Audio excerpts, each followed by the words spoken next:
The following program is rated TV MAL. It contains strong language and is intended only for mature audiences.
Welcome to the real BBC. For the sticklers out there, a few minutes late.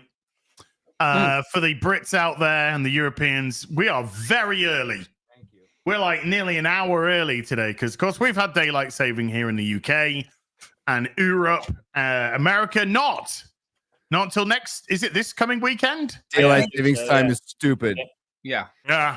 I wish they'd just pick one and stick with it. Just pick one. Well, they have in some states, Kelly. Yeah, Arizona. But they yes, Arizona and Hawaii, but California voted to get rid of it back in 2016. It's the one thing. Yeah, it's the one thing California totally united on was just pick one and we'll go with it. And then the energy lobby said no. Is that what happened, Gary? Yes. I looked into it and I was like, really? I didn't know. There's always money, corruption. You know how it goes. Yeah. Hi, S. Sorry. Hi. How's it going? It's going great. Awesome. We're joined by two guests today. We'll get to them in a moment, folks and pokes. But first of all, Gary, how you doing, Mr. Cameraless Man? I might be on later. I gotta wait for my dude. I lost a layer of skin on my lip, dude. Dude, I'm wearing glasses because I got a eye that's and it wasn't from anything fun, like I don't know, getting punched or anything. It was fucking sunburn in Peru. Peru. I got fried. It was terrible. How did you not have a zinc stick? You're closer to the sun there, right? Because you're closer to the sun. I was stupid. That's all I can say. There we go. There you go. White men, eh? I know. I thought I was mostly reflecting the sun, but I guess not. Hey. I guess not. As seen from space, huh? Your lip wasn't there. Well, as somebody that got second-degree burns during the summer for just being white, man, I can relate. Yeah. That was pretty cool. I warned you guys going outside. You crazy. I know. You told me. You said don't go outside. Yeah, but you stepped between dimensions, though. Yeah. I did. I touched Southern Hemisphere grass. That's what I did. You went too far, man. Too far. Too far. Peruvian matching powder. That's right. Man, that kept that country going for a long time. Molly, how you doing? Good. We recently put out our Freddy versus Jason EFAP movies. Do you guys remember that film? It's fucking crazy. Yes, I do. In the best way possible. It's fun being someone who has had no awareness of like the two franchise, going through them and being like, oh wow, this must have been amazing for the fans. Like I can't imagine it was coming out.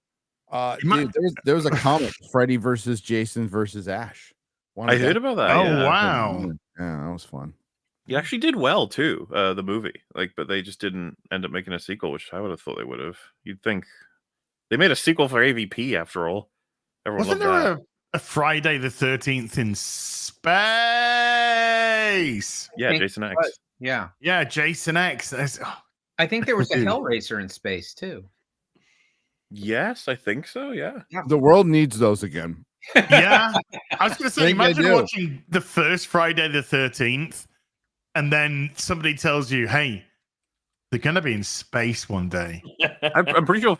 Was it Friday the 15th that made that a meme? Like, because It did. whenever they talk about like Fast and the Furious or any given franchise, like I can't wait for when they go to space. It's like I'm pretty sure like Friday the 13th did that. One of my favorite ones is when they call it like Friday the 13th Part 1, Part 2, whatever have you going on, and then you get to Jason Goes to Hell, the final Friday. No, it isn't. Yeah. The It's final. not. No, it isn't. Final Fantasy. No more Fridays after this one. No more Yeah. Fridays. It's gonna be free day. The final Friday this month. We live in a time where, like,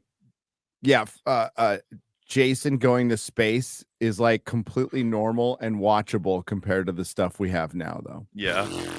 Oh, I miss it, dude. Bring it back. I man. know dearly. I need to go to the cinema to watch Terrifier 3. I need to see this film. Yeah. A lot of people have been talking about it.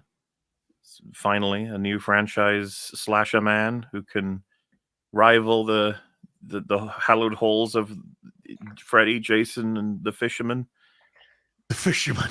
I know what you did last summer. Everyone's favorite. Everyone knows him. The Fisherman, man. Where did He- that he one is come the from? It's like- but hey, funny you should say that because hasn't friend of me, friend of Gary, what's he called? Mr. Geller. I forget his name. Freddie Prinze Freddie- Jr. Yeah, hasn't he been confirmed to be returning in a I Know What You Did Last Summer reboot? As is. So the first one's called I Know What You Did Last Summer. The second one's called I Still Know What You Did Last Summer. No, wait. And now they're so old. There's like, I actually can't remember what I did summer 40 years ago. It was either summer or autumn last summer. That would be bold. That would be great. Yes. Also, this third Yes. one is apparently the working title for it is I Never Forget What You Did Last Summer. I love it. I love it. Yeah, that's Freddy. All is forgiven, all is forgotten. I'm there day one. Yeah. If you call it that, I am definitely there day one. Yeah. And ladies and gents, we're joined by a couple of wonderful guests. They're returning to the show. Let's go with Matt first. Wonderful writer and artist. Because I do love your art, Matt. I love your Batman. I do. Thanks very much. You Thanks. did some absolutely amazing Batman stuff. So, and just like Kelley, you have such a distinct style that you just see it and you do, oh, that's Matt Wagner. Yep. And I think that's that's such a wonderful thing when an artist that you are so distinct. Because there's a lot of there is a lot of artists out there that you'd just be like, which one's this? Interchangeable, yes. Yeah, is this so and so or is this so and so or potentially so and so? But no, there's certain My ones goal just like, is to never be replaceable by AI. So Yes. oh Yeah. yeah, that's the ones you want. You want the that's. and if that you draw sounds bad something. enough, you'll achieve that. Might not get much work, but at least you'll be recognizable though. Yep. Oh, that's such and such. Irreplaceable. But so in Matt- reference to what we were just talking about there, I recently, 2 years ago, maybe 3 now, I sent my character Grendel Prime Yes. into outer space, into a whole 8-issue Yes. adventure. That didn't work out for him. in space. But You gotta send everything into space. that was good. Yeah. Wait a minute. You're shitting on Freddy and no. Yes, I am. No. I like Maybe it. just peeing on. I remember going to the cinema to see Freddy 3D, and we had our blue and red The blue and paper, red. Oh the my blue God. and red paper 3D. Yeah, Yeah, and it was I remember that. That was the You future of couldn't see cinema shit. Mauler. Yeah. Yeah. yeah. Well, You had to yeah, take off your Oh, glasses. those are always terrible. I As saw the- back in the 60s. I saw some god awful King Kong movie in 3D. It was one of the Japanese ones. Yeah. Oh, just wretched, and made only worse by having to look through those glasses. I know, right? The name of that movie is Freddy's Dead: The Final Nightmare. So Yeah, hey, there you no, go. it's not. They love that final moniker. Don't Wait a they? minute. Final. They never quite commit. I remember We're never Freddy's gonna have Nightmares Dead. and Fridays again. I'm so sad. I still know what you did last Friday the 13th In space. in space. And Freddy does too. I still remember the nightmare on Elm Street that you did last summer. Those was the thing. On Halloween. Yeah. I'm pretty sure it is that movie where they say, Freddy, you've killed all the children on Elm Street. What are you going to do now? And then he says, every town has an Elm Street. I'm going to go to every Elm Street. I swear to God, in that film, there's a fourth wall breaking moment. They just look into the camera. I swear there is. Yeah. They might be. It's insane that Freddy 6. It's just a journey. All the Freddys. It's a journey. That's it. Yeah. So we got Matt Wagner, artist, writer of Dracula, which we'll talk a little bit about as well, and of course, creator of Grendel, writer and artist of Grendel too. And we're also joined by this is where I fan out a little bit, the guy that just blew me away. We've known each other. Well, not in a sexual sense. Just saying. Okay, I know we were both young, needed the money and everything, but a guy that just blew me away back in the 90s with his Batman covers and Batman interiors. The absolutely awesome Kelley Jones. How you doing?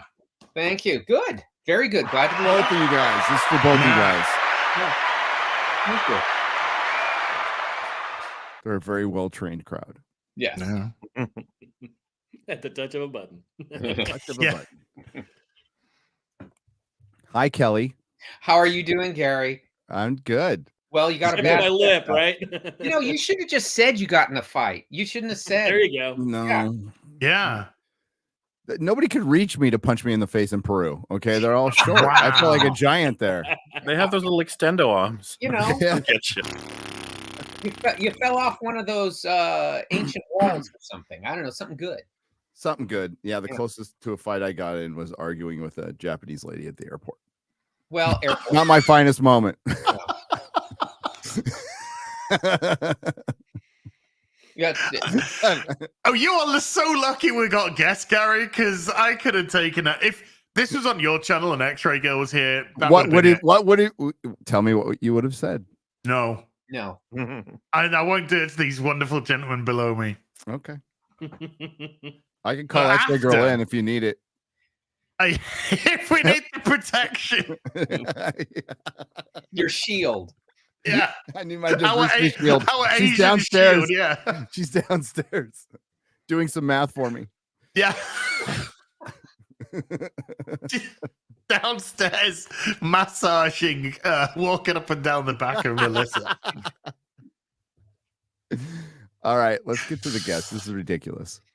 Yeah, yes, but so what we're gonna do, chat? We're gonna have a wee bit of a chat with Kelley and Matt. They're gonna be here for about an hour or so. Then we're gonna let them sunset big timers, and then we're gonna get into the oh my goodness me, the wonderful world that is pop culture today, and not get these guys cancelled. Superhero fatigue. Can't wait to talk. Superhero fatigue. Big article written about it in Variety. So Dragon Age of the Veil Guard. Or most likely Dragon Age the Fail Guard, because that looks like bye-bye. I mean, legitimately not. It's not even hyperbolic. It now looks like bye-bye BioWare. So. And that's releasing on Halloween, right? That game? It is releasing on the 31st, which is so apropos. Well, there's a solution, Gary. That's good. Yeah. Yay! There you go. That's a good solution. Yeah. Show your lip. Show your lip. Show your lip. That's not bad. It's not bad. You really should have gone with the you won a fight. I'd have believed it. Yeah. It just looks like you won wearing a couple makeup. Fights. I won a couple fights. Prison wallet fights. Hey, a fight's a fight, okay? Yeah, fight's a fight, brother. No. Read the book. Fighting over who gets to actually have the soap on a rope. What does it mean that he won it? Exactly. What's that even mean, Gary? I don't know.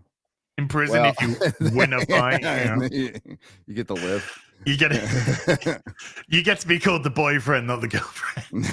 Yeah, I mean that's pretty much it. No. So, gentlemen, Matt and Kelley, recently we had the actual release of the first part, because this is a 3-part book of Four. Awesome. I thought so. At least 4. Put it that way. Oh, I Of, like that. Oh, that is good. Ooh. Okay. Ooh, wow. Breaking Of news. At this point, Dracula. I have 4 planned out, and when we get to part 4, if the muse strikes me and I figure out more things to do with Dracula, we're totally open to continuing this partnership, which has been just awesome. Yep. Dracula in space. There we go. He could. I'm just saying, Good. you know, Yeah. there's a Challenger spaceship. It goes up. One of the crew members. It's you know, called this, Life Force. Yeah, I know. It's so good, isn't it? You got to be careful with that shit, though, with a character as dated, and by that I mean set in a time and place. You know, the BBC a while ago did a 3-part miniseries just called Dracula by Mark Gatiss and Oh yeah. And Stephen Moffat. Stephen Moffat, Yeah. the guys behind Sherlock. And by the end, they had him in contemporary times, and he's using a fucking iPad and everything. And it was just like, oh, lost me there, guys. Yep. Yep. So he's going through Craigslist, you know. Yeah. Something like that. Yeah, he uses some sort of online source for something, and it's just like, oh, God. Anyone remember the Dracula in Blade Trinity? Yes. Ugh. No. Yeah, Drake, as they called him. In that Yeah. one. Oh, Yeah. awesome. Yeah. I watched Blade Trinity once. Never That's felt right. compelled again. No, Whereas yeah. the first it 2 are left my rewatchable to mind. the max, you know? Yeah, The I first watched two are 1 and great. 2 all day long. Yeah. Yep. Third one, it went in that ear, and it just went. My brain I just remember almost expelled nothing it. about it. Yep. I remember Ryan Reynolds being in it. I remember Triple H is in it with a little dog, Paul Levesque. Reynolds is one of the better things in it, actually. But again, just forgettable in every way. There is a reference when in Deadpool and Wolverine, where Blade comes out and he says, "I don't like you" to Deadpool, and literally Ryan Reynolds says to Wesley Snipes, "You never did." Yeah, right. You know, right, it's like complete. So you never did. Little meta joke there. That's cool. Yeah. There was a lot of shit going on with Blade 3 behind the cameras. Holy cow! Oh, yeah. Yeah. They CG'd his We had eyes never opening. You remember planned that? to keep our Dracula period accurate. So, If you say so. But the first one's all shipped. All the backers of that now have their. And these are great. I didn't realize that the hardbacks were kind of like magazine size hardbacks. yeah, European album size. I mean, Yeah. part of that was based on the fact that Dracula is so distinctly a European narrative. Yeah. But additionally, I just always felt like I wanted to see Kelley's art at that size, to give him that extra canvas, give him that extra acreage, to really let his expansive art really breathe, and it does. Yeah, it's fabulous. There's boobies. Oh, that's why I had to check first, because literally there's literally bobs on every page. So I just had to check to see if there was a page with no bobs. And that is not a complaint, by the way. That is The next page has boobs. It's harder to find the non-boob pages in the second one. Yeah. Well, that's based around the brides, isn't The it? fun of the challenge. Yep. Yeah. The first one was called The Impaler, and it all had to do with Dracula's origins as a vampire. Again, let me just backtrack a little bit and outline kind of what we're doing for your viewers and listeners that don't know about this project. So Kelley and I, for years, had wanted to work together on something big and significant, and finally, I had been brewing on this idea about how to approach Dracula, and I called him and said, "Dude, are you serious? Because I really got an idea. I think that'll fit us both like a glove, but it's going to be a commitment. We're talking like four or more graphic novels. That's a long period of our time, creative time, our lives, etc." And so what we're doing is sticking strictly to what's laid down in Stoker's original 1897 novel, but we are not adapting the novel. So we're telling all the stories that are hinted at in the novel and extrapolating on those, but this will not be an adaptation of the novel. There's already tons of those in film, tons of those in on stage, tons of those in comics.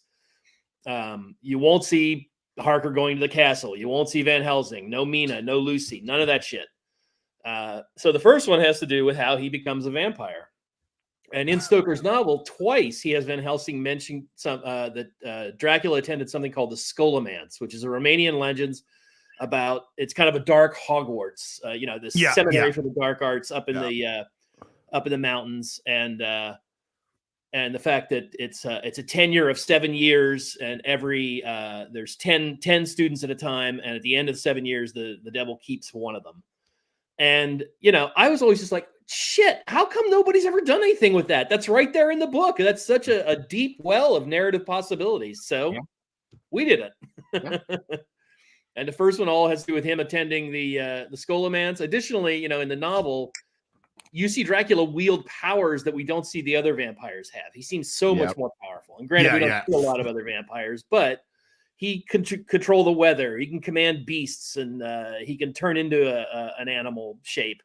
The other vampires just seem to be able to turn into mist and enter places via that kind of method. So in our version, he learns all these powers as a necromancer at the Devil's School, the Scholomance. How to use an iPad. How to use an iPad. How to use auto dial. Yeah. But he's old school. Yeah, he was on a 56K modem though. Scholomance.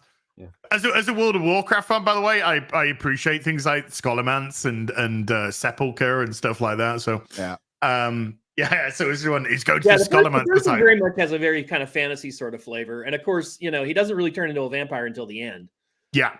So it was really behooving on me to, as a writer, to make sure that he's very recognizable as Dracula through the whole thing. You know what I mean? It's like he's already that guy. Becoming a vampire doesn't really change him. He's still the same guy. He's still the same merciless bastard. Yeah. Well, I mean, yes. At the same time, kind of like my favorite bit of the book was actually right towards the end, where Nikisha invites him in. And that was just that, that's just kind of like classic vampire, classic, you must be invited in. And of course, for somebody, for a person that he's been so kind of like connected with for the book, to just be invited in, it's just like, okay, feeding time then. Another thing that I took as a big responsibility with this first one is that I had to come up with an extraordinary way for him to become a vampire. He couldn't just get bitten by another vampire, because he's the OG. He's the, when you think of vampire, Dracula's the name that comes to mind. So just having him get bitten by another vampire was just fucking boring, So I don't want to do a spoiler here, but there's a very special way that he becomes a vampire, which in our version kind of makes him the first true vampire. He's a vampire that retains his cognizance. There's legends of revenants and ghouls coming back from the dead all the way back to the earliest civilizations.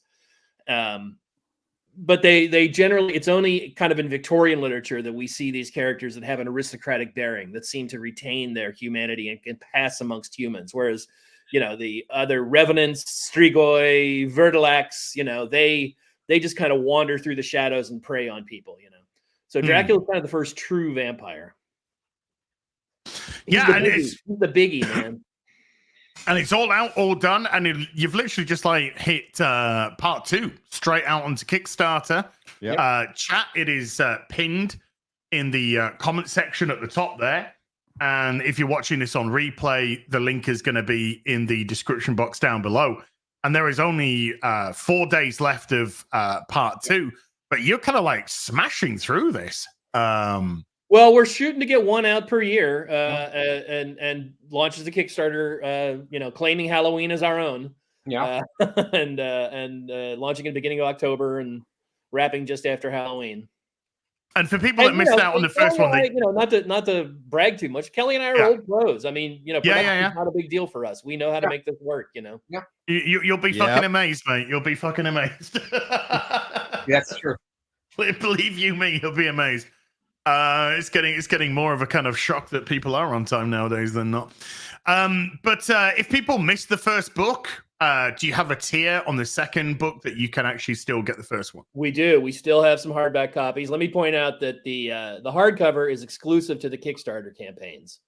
Now we knew Kelley and I, this is Kelley and I's first foray with Kickstarter, and we just knew from the beginning that's the way we wanted to treat this.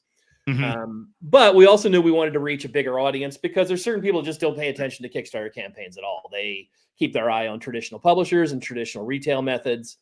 And Sure. so we made a deal with Dark Horse Comics, who, of course, I've had a long running relationship with, to release a trade paperback version that just came out last week. So you can get the trade. The hardcovers are exclusive to the campaign. And the hardcovers also have, can one of you hold up your book there and show them the end papers? Have these beautifully illustrated end papers. Open her up there, Az. Show us the front. Yeah. And there's even a different set in the back. These gorgeous end papers that Kelley has illustrated. There's definitely a set or two at the back of this book, yeah, boy. Yeah. Absolutely gorgeous. Again, that's the Kickstarter campaigns and the hardcovers are the only place to get that extra art from Kelley. I mean, we're dealing with Kelley Jones artwork here, so you know what I mean? Yeah. Come on. I mean, Pretty remarkable, yeah. You know, as I'm writing this, I'm constantly saying to myself, because, as you pointed out, as I'm an artist too. So when I'm writing for another artist, I'm really trying to spotlight their strengths. And throughout this entire writing process, I'm writing these scenes and go, oh, Kelley's going to fucking kill this. This is going to be amazing, And then it would come back and it'd be like way better even than I could have hoped for, Yeah, And, I mean, Kelley, you're such an incredible horror artist. Yeah. Your Dead Man stuff, even the way, Batman Red Rain and stuff like that, of course. Yeah. You got to play with both Batman and Dracula ethos at the same time.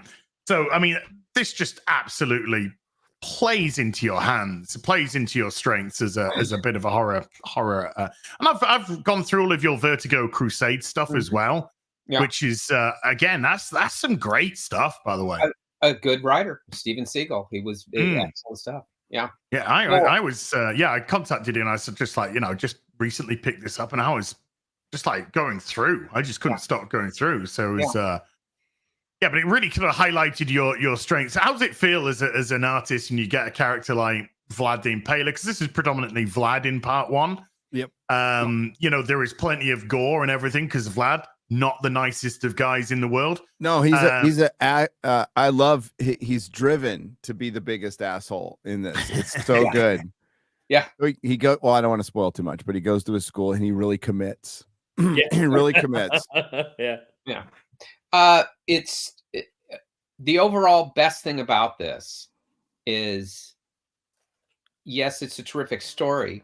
Absolutely. It's the best story I've gotten, but it's total freedom to do it. There's no, Matt's the only guy I'm aiming everything for. So when you get to be totally free, ignore everything else and just tell your story. You can show, and Matt does a completely unbiased thing. It's just the character. He's just telling the story of this guy in 1470 and what goes on and how he got to where he was. And it's very authentic and sincere. And coupled with the fact I'm just answering to him, it's complete freedom. So it's not, it's explodes on each page to me. There's no dull moment working on this because I don't have to worry about anything other than making an audience blown away. And the only way that happens is if they believe what they're seeing. So when you read this thing, the character is so in context, and his motivations are all there, and he's still unpredictable. It's a very edgy read because you don't know what he's going to do page to page. I didn't when I was reading the script the first time, and I kept thinking, man, if I'm feeling this way, and I know this stuff, it's going to be that way for an audience. It's going to be it's going to feel new to an audience for something that everyone thinks they know. And I think there's so many really powerful scenes in it that that got to fully come off because there was no chains on what I was not worried about a publisher. I wasn't worried about an editor. I wasn't worried about any kind of reaction other than what Matt's would be. So where's part 2 gonna lead? Part 1, of course. Well, here again, we are taking our cues from the novel. Of course, in the novel, there's this remarkable scene where, and they are never called the brides in the novel. They are just these vampire women that are in Castle Dracula, but they are very obviously his harem, you know. And they make such an indelible impression. It's such a searing narrative moment that they show up in so many of the film adaptations. They're only in the book for, I think, 3 pages, not even hardly. Yeah. And that's a real testimony to how evocative those characters are. And yet they are utterly undefined. So here again, deep well for me to draw from, and deep well for me to fill in with my own version of things, our own version of things. Yeah. You know, I had to come up with 3 completely distinctive women, three different women that appeal to Dracula for 3 different reasons, and he chooses them for 3 different reasons and in 3 different manners. And you know, the whole thing here is to try and avoid a sense of modernity, you know, to not shoehorn in some contemporary agenda. Oh no, please no. Music to my ears. Yeah, please God no. Since Anne Rice came on the scene, there's been this whole trend to make vampires ambisexual, right? Figuring, you know, they're sensual, they're consumptive, they're alive for centuries, so they would be omnivorous in both their sexual tastes and their who they prey upon, right? And there's zero evidence of that in the novel, of course. Dracula, we only see him prey on women. And so I had to come up with a reason for that, right? And again, I did not want to shoehorn in a political agenda here. That's not my role in this. Yeah. And so I took inspiration from the way certain predators play with their food, like cats. Right? Yeah. Cats, Oh yeah, we've all seen cats bat around a poor little mouse till it's just fucking broken. Yeah. And orcas will apparently take a seal and toss it up in the air out of the water for over an hour sometimes. Yeah, right? yeah. And, you know, if you want to anthropomorphize that, people say, oh, that's so cruel. Well, you know, of course, predator doesn't recognize that human concept. And, you know, behavioralists will say, well, this animal is just honing its predatory skills. And I never quite bought that because they've already caught the thing. Mm-hmm. Why is fucking around with it for that long helping and them? Orcas aren't dumb. So my thought is, my thought was always, what if it just makes it taste better? Yeah. What if this poor creature's like fear and suffering? A little more fear, that adrenal mega surge that goes through it somehow marinates, tenderizes, seasons, adds a seasoning. in a way that we can't conceive of. So that was my approach: is that women just taste better. Yes, they do. He talks in the second book about how, you know, he can survive on the blood of animals. Here, let me read you a line. Yeah, that was good. And of course he can feed on human males, but he says there is an acrid hurt of tang in the gore of males. It leaves me vexed and restless. Yeah. Whereas women, when he describes that, he's talking like a gourmand describing. And he says, no betting, no battlefield victory, no base intoxication even compares. Well, Matt had told me, don't approach anything. There's nothing romantic about this guy. It's lust and self-serving lust at that. Yeah. And that's in every aspect of his life. I think there's something when you read this thing, it is absolutely natural. It's like, this is the way. Yeah, of course, it makes perfect sense. The thing that impressed me was Matt's doing this thing and answering questions I never had, and I should have had. So when I'm doing it, I go, yeah, why? How did that happen? Or why does he do this? And so much of it is just stuff that comes along the way because he is the first vampire, and we're leading up to what we know. True vampire. The first true vampire. But all the stuff that we know, Matt weaves into the story how those things happen because it's part of his curse. So all of these things you start going, oh yeah, that's why, or oh, that's why this is happening, or that's why those things work or don't work, or whatever. the fact that there's nothing romantic about him makes him absolutely compelling.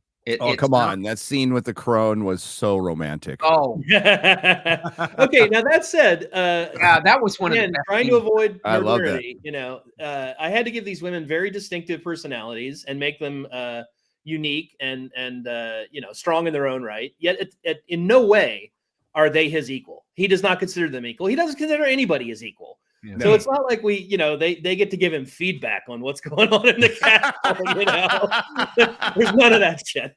At the same time, you know, Vlad, when he was alive, never had any children. So these are the first things he's ever created. Yeah. And so he does feel some sense of responsibility to them, at least, you know.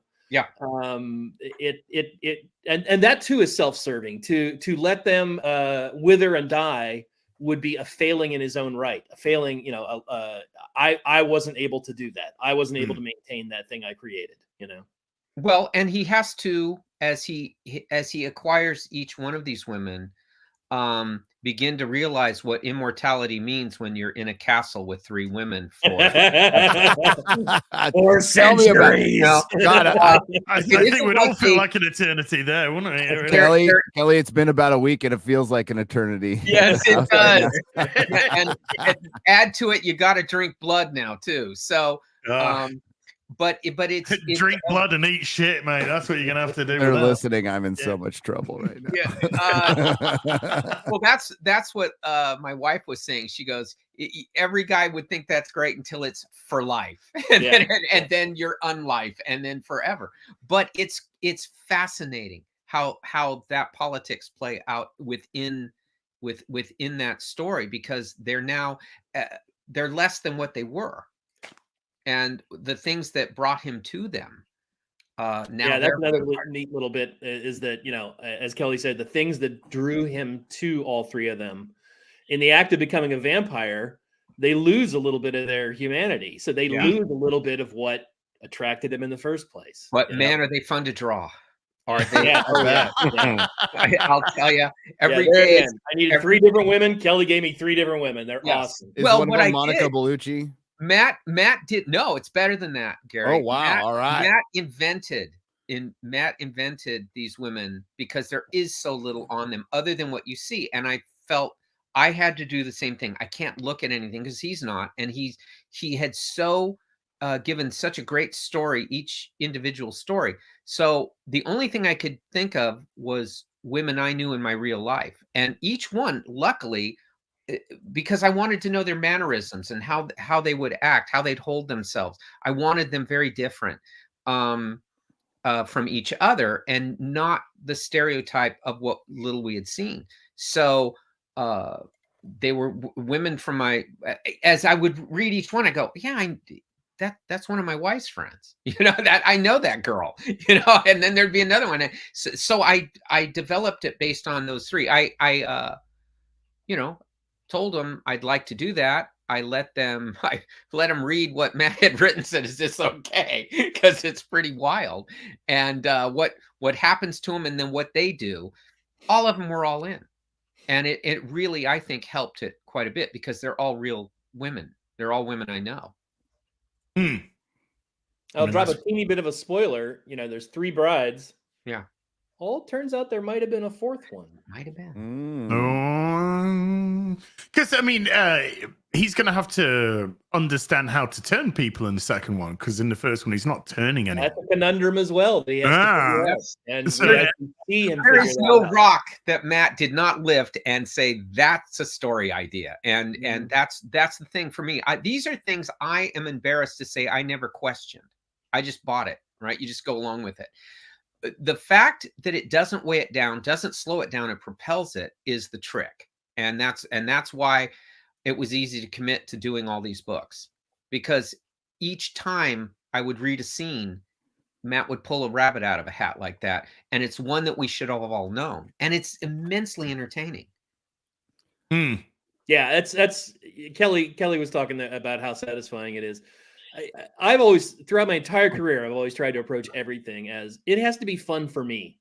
Yeah. You know, if it's not going to be fun for me, if it's a chore, that's going to show up. That's going to translate. You know. Yeah. But if it's a thrill for me, that'll move on through the medium of my story to the readers. you Yeah. know? No, I absolutely agree. So it's closing in just 3 days' time. What's the kind of shipping schedule that you're hoping to Well, adhere same to? as last year. It takes a full year, so Yeah. you will be getting book 2 probably in August, same as book 1. So you'll get to consume and enjoy it, suck it down, as it were, just before the campaign for book 3 kicks in. So, one of the things that made me you'll happy be able was to follow through your interest very naturally. Yeah, one of the things that made me happy is we were able to come in and fulfill about 2.5 months earlier than thought, because everything was done. You just wait for your turn at the printer. It's like airplanes lining up at it to land. You just get in line and you wait until they say it's okay. And it came in when they said it came in. It was about 2.5 months earlier than I had thought. And the fact that they went right to fulfillment, that if there's a thing that I want, and people say will say to me, man, how do you keep going and there's nobody getting on you and everybody's so late? Well, I want to see it come out. I want it out. Yeah, it was a big thrill when we actually got them in our hands. It was just like, I mean, I live close to the drop point, so I just drove her and picked it up. Yeah. So. I personally, I don't understand. I want to work on this, so I want to see it out. And I think because it is as good as it is, I don't want to tell people it's good. I want them to tell me it's good, because they have one. They saw it, they read it. It's as simple as that. It's certainly, like Matt says, we've been professionals doing this for a long time. But then there's that 15-year-old kid in me that just wants to see this thing. Of course. That was a big part for us, trying to recreate the thrill. I always wanted to make a taboo book. I wanted to do heavy metal from the late 70s. And Matt said, hey, I want this to be like heavy metal from the late 70s, like the old creepy and eerie magazines. So to make a book that is a taboo book, but everything you do not want your mom to find you reading this kind of book, and that's what I wanted to put out. But Matt made it literary, so you feel like you could argue, hey, there's good merits to this, while there's the blood and the mayhem and all that. But it's perfect comics. It is the definition of comics. There's no way to do this otherwise. It has all of Matt's eccentricity, all of my eccentricity. And it serves the story. It serves the character. It serves the fan in people. And there's nowhere that it happens better than when you're completely unfettered. You're completely free. All the years of getting here, you get to press and squeeze into this little bottle of wine. And he does drink my wine. They will drink my wine in this. But it is such a good feeling to have what you initially see in just the planning stage get to the reader completely. No committees, no editors, no publishers. Exactly the way we exactly. It's like Matt and I are two professionals who are like, but it's still like high school when you're in the back and you're just making a comic with a friend and you do this thing. There's no one there to tell you, except it's a good comic. It's something. And it is. This is like it's kind of, when I saw you guys first pushing this, I was like, hasn't this been done? Like, why didn't you guys do this years ago? I mean, why didn't Vertigo pick this up, or Dark Horse? I mean, like this sorry, I don't know much about the publisher, but you went the independent route, but this would be like in a prominent spot in my shop. It would sell really fucking good in my shop back in better days. And here you are on your own and making something. I've read 2 like really legit indie books in the last week. Goes to the Badlands in this. Here, let me show it. And it was dude, I got so fired up from this. We watched Blade. I've watched Bram Stoker's Dracula. Maybe I'll go to Dracula 2000. The classic. Have you seen Lucy anywhere, bro? Hey, as you're asking if we had hardcovers, let's talk about the other rewards tiers we got on the campaign. One of which being these badass fucking hats. Well, I could show with our Yeah. logo from Orlock Press, which is our imprint that we publish this under. I love it. We do have some copies of. So scan back up there a bit, as go back. So we have 3, as with the first volume. Keep going, one more right there. There we go. We have 3 different varieties of the book itself. So Kelley's main cover there on the left, my variant cover in the middle, and then the limited signed and numbered edition with a tip-in sheet that's signed by both of us on the right. Yeah. We do still have some copies of Volume 1 you can purchase. We also had done a really beautiful old school portfolio of 11 by 17 prints of some of Kelley's. Ooh, I can show off some of those. Hang on. Some of Kelley's best pages from the book itself. We still have some of those available. Yeah, right these there. on the yeah. Beautiful. We also did a gorgeous. Keep scanning down. We have a gorgeous 11 by 17 Chiclée print. Just a beautiful, not safe for work. There's the Mary's holding up the portfolio itself. Comes in this gorgeous sleeve with a signed certificate of authentication inside. Yep.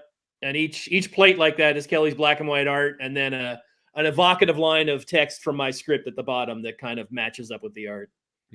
Yeah, there's the print right there. That's going to be 18 by 24, signed by Kelley and I on real high quality art stock, limited to 100 copies.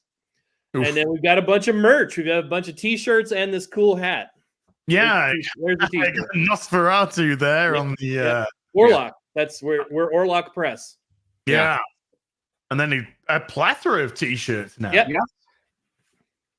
Which is I mean, one fits. I think I'll get that one. You know, I'm gonna get a bunch. Bob's we were Dracula. trying, as you said, a plethora. We were trying to really provide a diverse range of designs and kind of motifs and something to please everybody, hopefully. So this is as I said, chat. If you had your interest piqued, this is linked at the top of the comments section. Just click the link; it'll take you straight through to the campaign. If you're watching this on replay later on, the link is going to be in the description box down below. So just pop down to the description box, click the link. While you're on that frame back. there, off on the right, we also offered in the limited edition, Kelley doing a remark, and that most remarks are a little scribble. There's Kelley's version. Yeah. Left. Holy shit. Pretty amazing. I think those are sold out. I think we've sold out of those. I don't know if we have any left. Only 1 or 2 copies. So none left. Yep.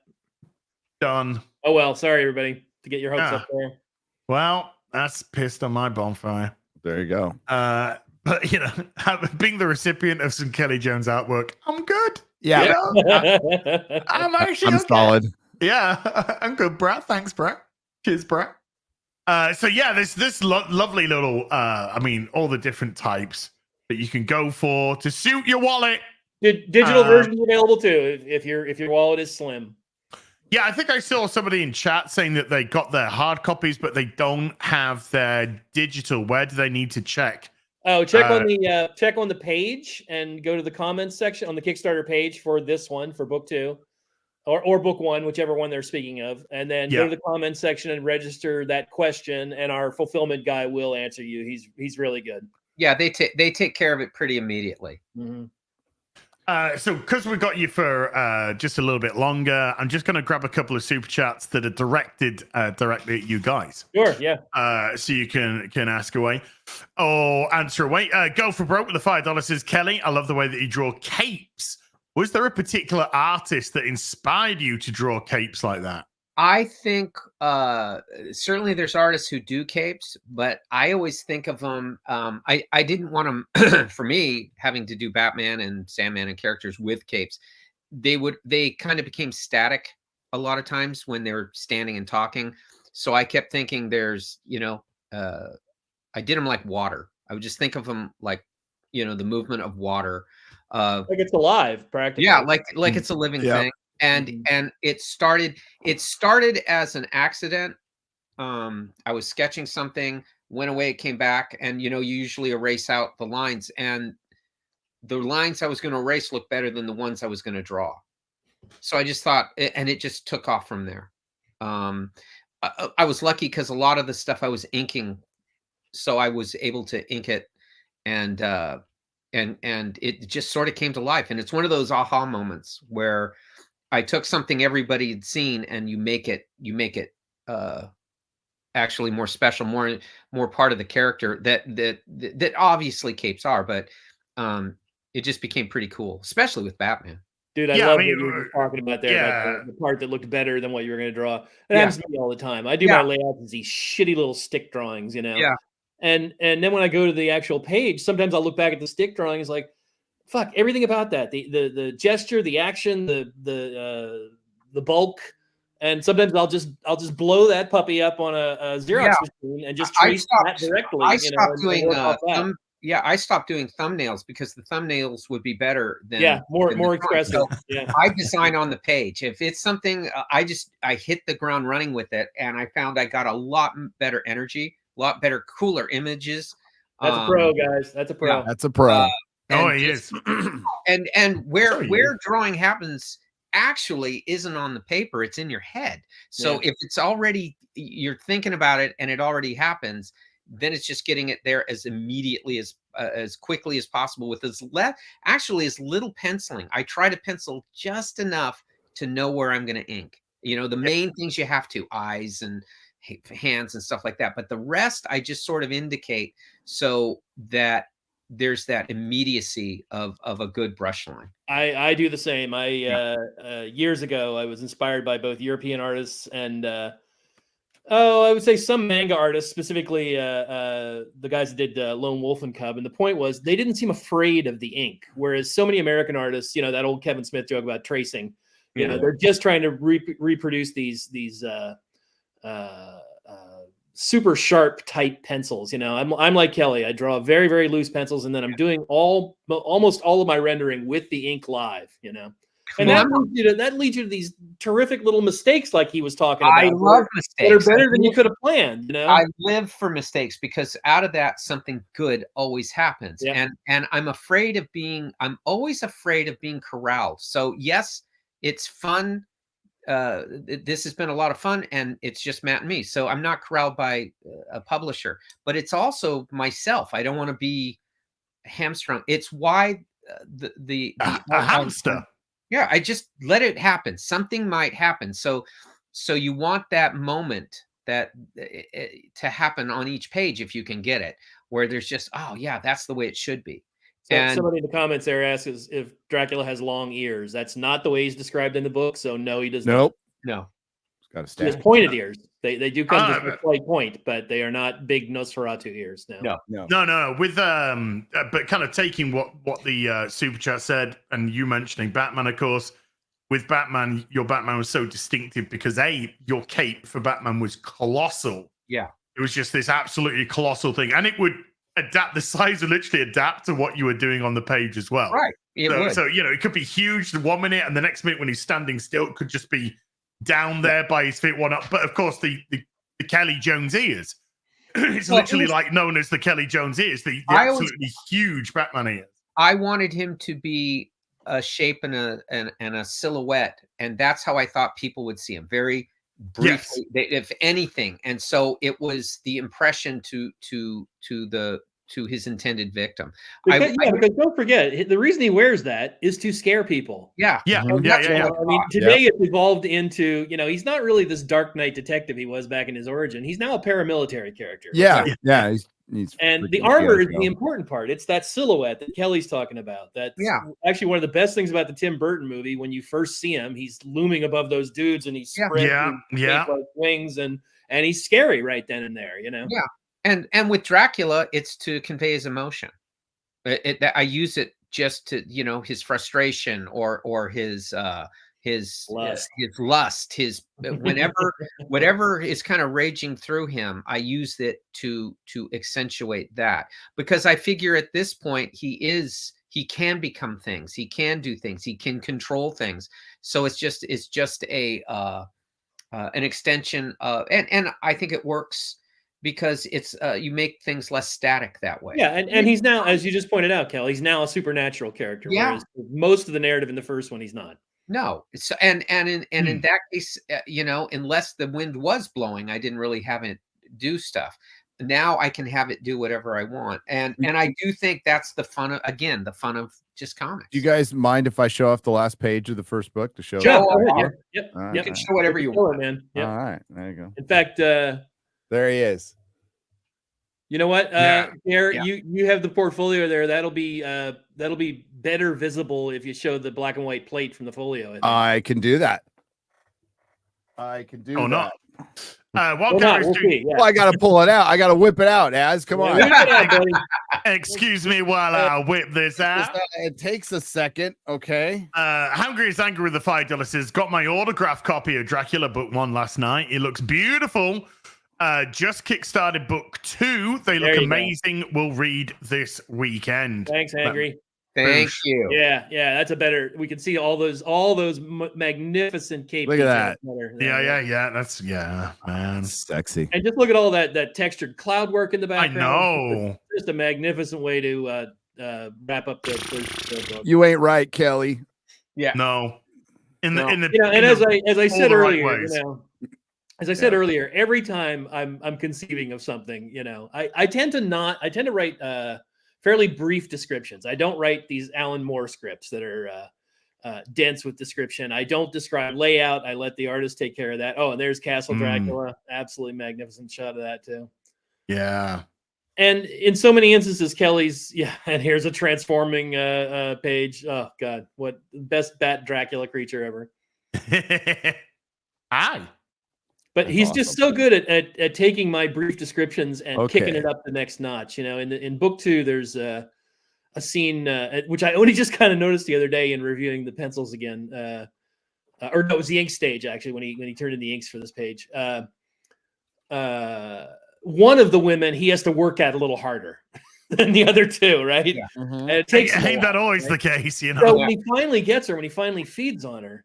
He has her bent over, her clothes are ripped off. And I noticed Kelley he's got her bleeding from like 5 or 6 different spots on her body, from her boob, from her neck, from spots on her arms, from her shoulders, as if, in just this frenzy of passion, he's just biting her. And that wasn't in my description. That's Kel. That's Kel just making it all the better, Well, it took him a while to get her. So. Yeah, right. We've all been there, gents, haven't we? Yep. And it was over in 30 seconds. McCready with the £5 says, I got my beautiful first edition, guys. Amazing book. Vlad's a real piece of work. Smart, deadly, and quite funny. Can't wait for part 2. And it was important to me that we, as I've said before, that we not make him a romantic figure. No. We wanted to be human in that you recognize a human doing these terrible things. But he's not something you long for, it's, I remember when Coppola was doing PR for his movie, him saying to the press, well, the original novel isn't a horror novel. It's a love story. No, it fucking isn't at all. Not at all.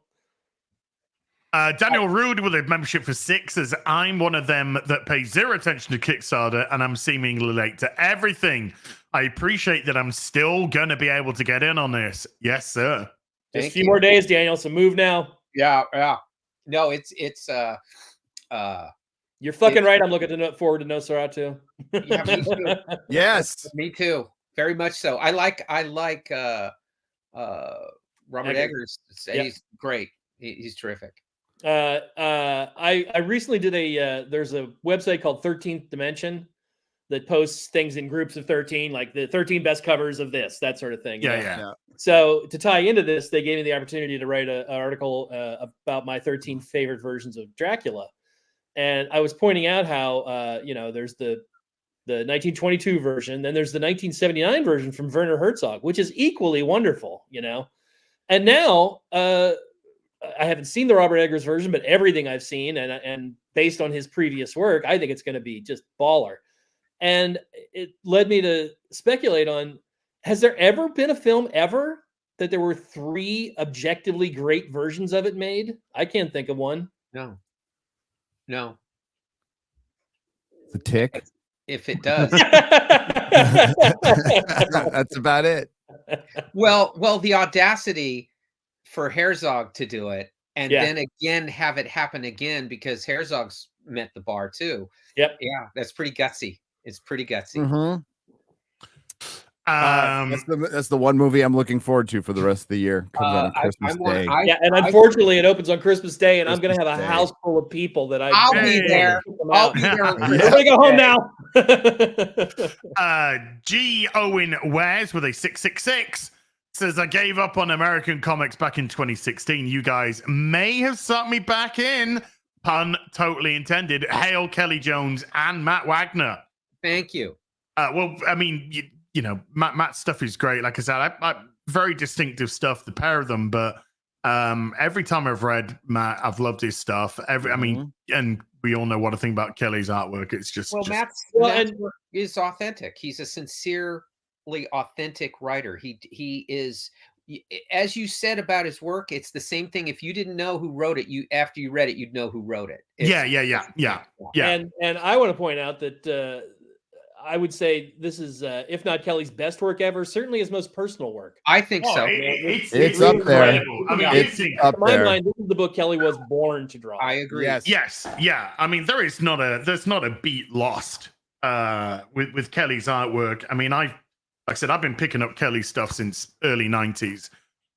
You know, picked up all his Batman stuff, Deadman stuff, the Red Rain trilogy, of course.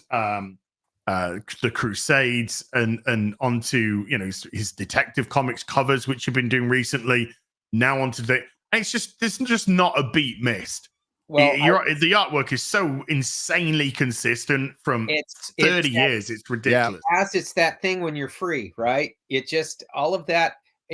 Everything that made me want to even do this has never went away. The only thing that diminishes it was when they don't let you do it, or you're sold, this is what we want you to do, and then they pull back on it. This was not that case. Every time I would do something or would think, you know, Matt's great blessing at the beginning, whenever you think you're going too far, you need to go farther. Go farther and don't worry about it. And it's just, this is just us. Well, that's the star I steer by. So. It just also, this one, it just, Kel, when I look at your work on this, it just really, and I agree with Az, you know, of course, I've loved your art for years, decades. No, it's, but this feels like it means something to you. It does. It really feels like, you know, this is the culmination of everything you've been trying to do for decades. It is. Well, and it's actually the only way to do it was this way. It was the only way. Because I didn't even in the back of my mind think that anyone's going to say no or hedge or make you worry and put that thought in your head. I did, at that point, I think to be able to do this after all the years I've drawn comics and feel like it's still it's that first job energy. Yeah. I never thought I would get that. Yep. Yeah. But it looks it, you know, you just have to open it up and see, and it's just like we have a couple of guys here, ladies and gentlemen, who still love comics. Yeah, that's the thing. You know, they don't want to write a script somewhere. I'm sure it'd be nice, the money, but everything. But like, the comics is the greatest medium in the world.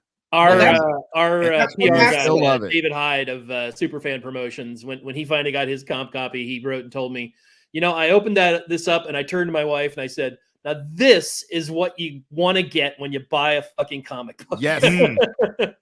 Well, that Matt had stressed to me the whole time that this is just going to be the sheer joy of making comics. It's just the fun of it. It's going to look like comics. It's going to read like comics. It's going to be all those things. And when he would say that, I go, well, do people know how to do that anymore? I mean, do they know how to accept it? We do, buddy. We do. Yeah, and when they get it, that's the thing I always get back is certainly one of the best things I've had is it does look incredibly fresh, even though we're doing it the way it always has been done. It's just it hasn't been seen. The excitement of just seeing graphic line work again, really graphic line work and very bright color. And that's a good segue to talk about our colorist, Jose Villarrubia, who's just remarkable and has really brought an old school vibe to this. You know, not too many goddamn computer tricks. You know, he chooses the right colors in the right spots. And I had said to him early on, Jose, you know, I normally hate the way most people color Kelley's work because they go, oh, he's dark and moody. I'm going to make it dark and moody. It's like, no, Kelley's already done the fucking dark and moody. Yeah. You know, you don't need to expound on that. He's taken care of that part, you know. I said, you know, we need bright, vibrant colors so that we get to see all his just luscious line work, you know. And specifically, I pointed him to Suspiria by Dario Argento and Sabbath by Mario Bava. Yeah, seen it. Red is the color in that one. Movies, and they're both lit up like pinball machines. Yes. And they're incredibly creepy.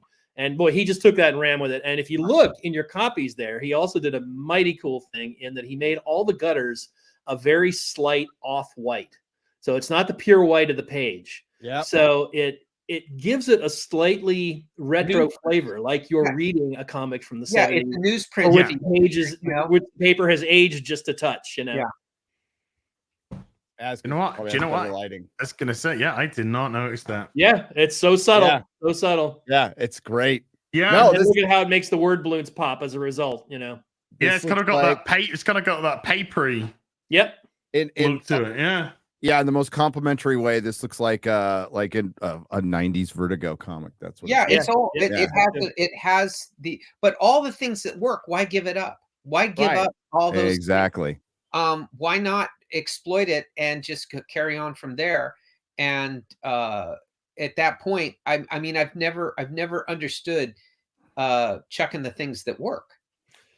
Yeah, I mean, in a sense, it's punk rock. You know, it's the Ramones. Yeah. It's like taking cutting away all that fucking Emerson, Lake and Palmer bullshit and taking it back to yes, right. Okay. Record rock and roll, talking about love, talking about girls, talking about getting fucked up. Straight at it, you know. You ain't seen nothing yet. Yeah. Tenno with the $5 says, finally got my Batman issue 501 in the mail, and it's signed by Kelley Jones and Doug Moench. Very stoked, and it's my first signed comic, Hell the 199. Well, that's cool. That's yeah. That's nice. That's nice to hear. I think I got a signed 501 from Kelley, actually.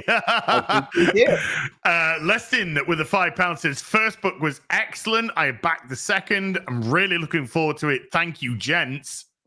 Thank you. I think they thank you. Yeah. At least two more. Yeah. Riker's Beard with the $5 says, love the first book. Already backed the second. I've been sharing the first book with everyone that I know. Keep up the good work, gentlemen. Thank you. Here, a bit of shameless self-promotion here then. If you're sharing, a good thing to do there would maybe pick up that soft cover from Dark Horse. You could have a lending copy. Yeah. There's your reader. Just you know, exactly. To send out to everyone. Reader. Yep. Right, gentlemen, we'll send you on your way. Thank you. At the top of the comment section chat again, the link to the Kickstarter is pinned.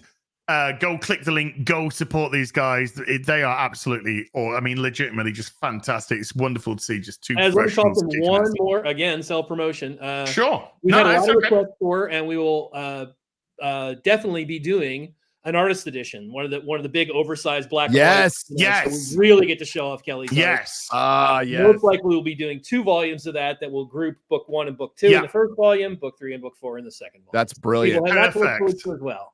And then someday, a giant fucking tome of all 4 of them. Yes. One. Yes. Not yet. You can do look at the hardcover. Gilded, I want one pages, the size, but I want one the size of the artist editions. I'd love to have just a nice monster book of Dracula. Well, I'm happy because by accident, a color version, like a color version that big, or a black and white version? Both. Okay. I'm a collector.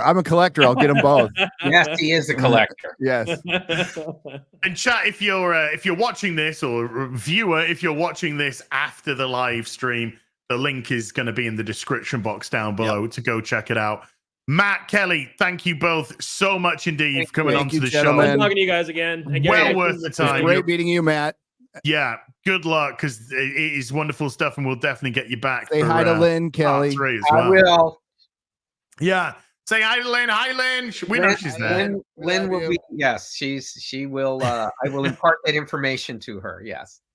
Yeah, but best of luck because you guys you're she's the fifth Beatle on this. She handles all our backroom stuff for us. She's our Renfield, yeah. Yeah. Except for the eating flies part. Yeah.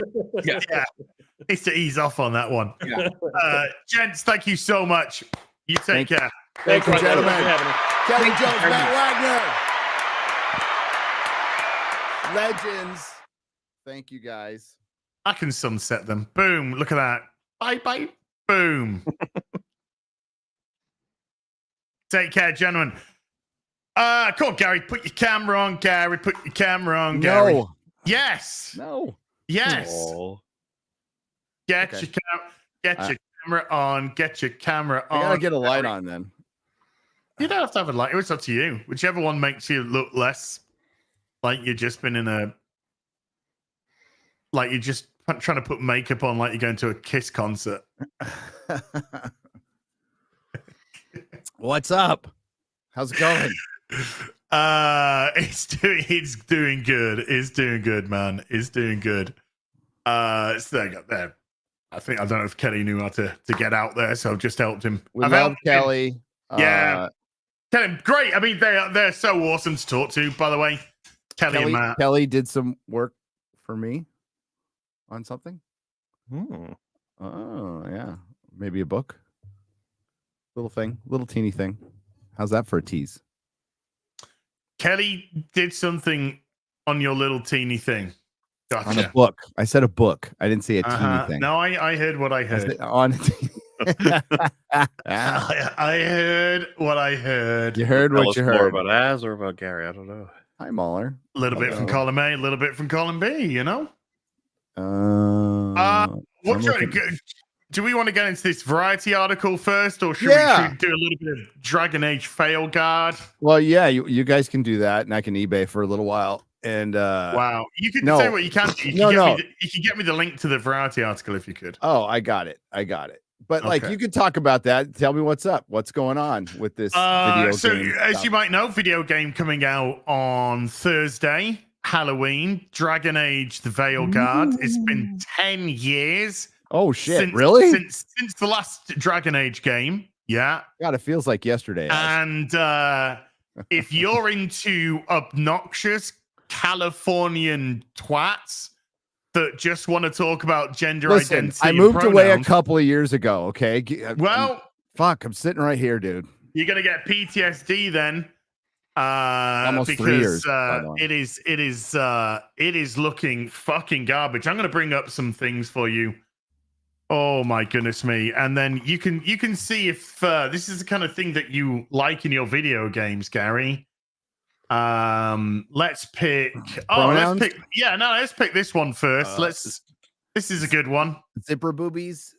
Oh, there's zipper tits. That's the game that has the zipper tits. Yes. Zipper boobies. Here's a bit of dialogue. Take a long, hard look in it, kid. It'll always show you the face of a hero who gets it done.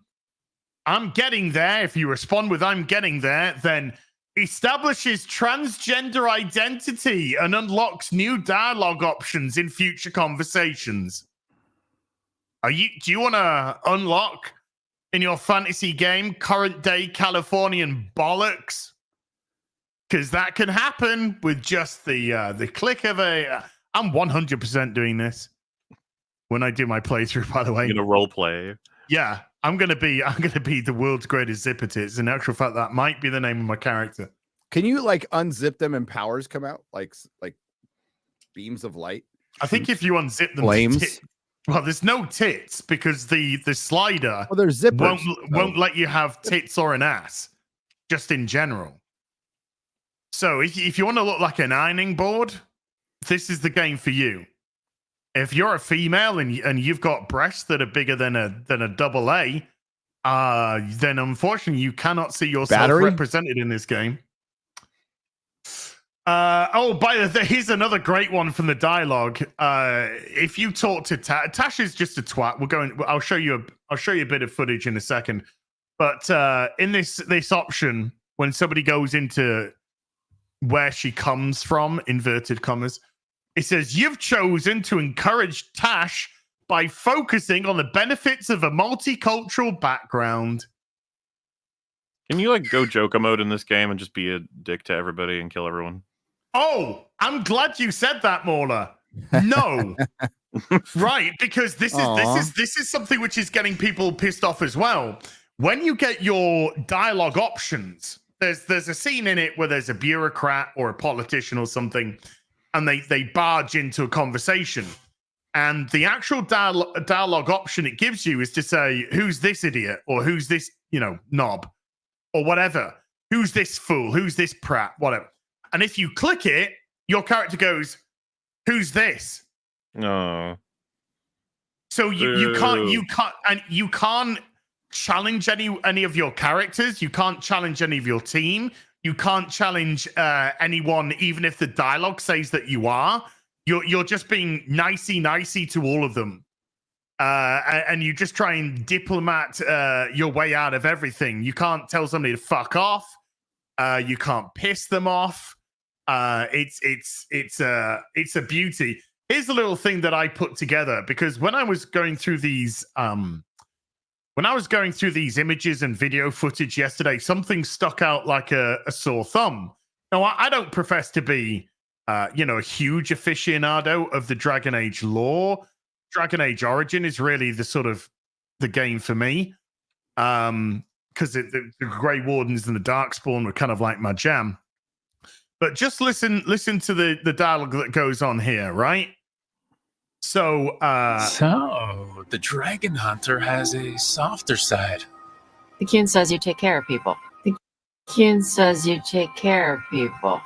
Okay, so just to establish that, what does she mean? The Kyun says that you take care of people. The Kyun is the Canary, which is this fucking ugly fuck's race. That's their sort of code of honor, how they live. From literally every facet of their society, the sort of roles they take within the society, the religious aspects that they take in the society, etc. So she's saying that she was nice to this person because the Coon, their way of life, told them that you need to take care of people. Which, by the way, for the Canary doesn't seem quite right, but never mind. And then about half an hour or so before this line, we actually got this in the game. I'm from Ravain. Not like I follow the Kyun. You've got the arm ropes. Sure. I wear a lot of stuff. You don't get to tell me who I am. I'm from Ravain. Not like I follow the Kyun. So she said about half an hour before that, she doesn't even follow it. She doesn't even follow the code of honor. She doesn't even follow the Kyun. So why would you then respond by saying that the Coon tells you to take care of people? That sounds really funny out of context anyway, right? Yeah. Oh, it sounds ridiculous out of context. Just I know. You have to really try and pronounce the Q on the Q. The Q. Otherwise it kind of comes across as something else. The Kun. Well, sure, if you want to say that, but it could come across as something really different, and then it all goes fucking up. What's different? Tell me. I don't understand. Every town needs one, Gary. Everyone.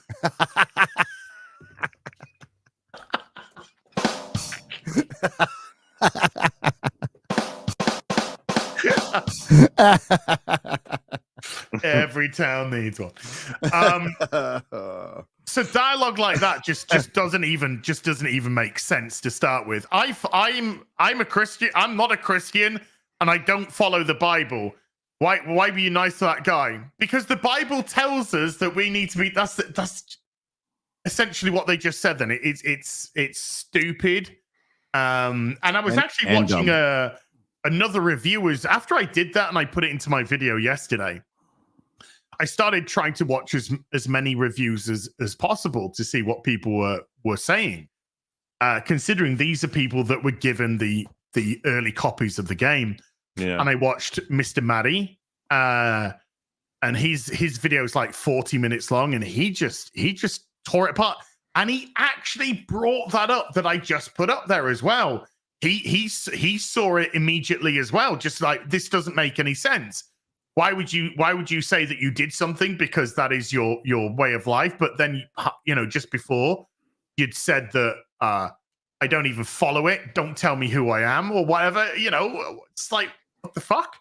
Apparently, Skill Up gave it an absolute scathing review. I haven't seen Skill Up's review yet. And it really took 10 years to make this? Well, it's been 10 years since the last last one. So this has been in developmental hell all over the place. For a decade, and then actual work maybe half that. But yeah, this was going to be a completely different game, and then it got taken over by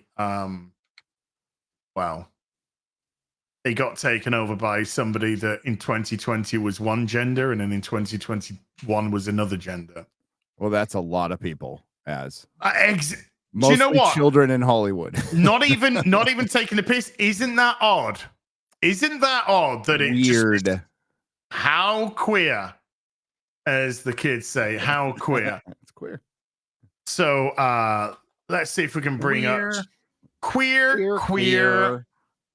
Yeah. Here, do you want to listen to an amazing bit of acting and conversation? Oh yes. I was actually when you were playing that clip just now, I thought the point was going to be that the acting was bad. I was like, oh no, it's something else. No, I mean it's bad in general, but just you wait till you hear this one then. So you're a little canary. No, it's not. It's not this one. They haven't done. They didn't put it all, but that's how it started. Damn it, they started that one. The show is a complete shambles now.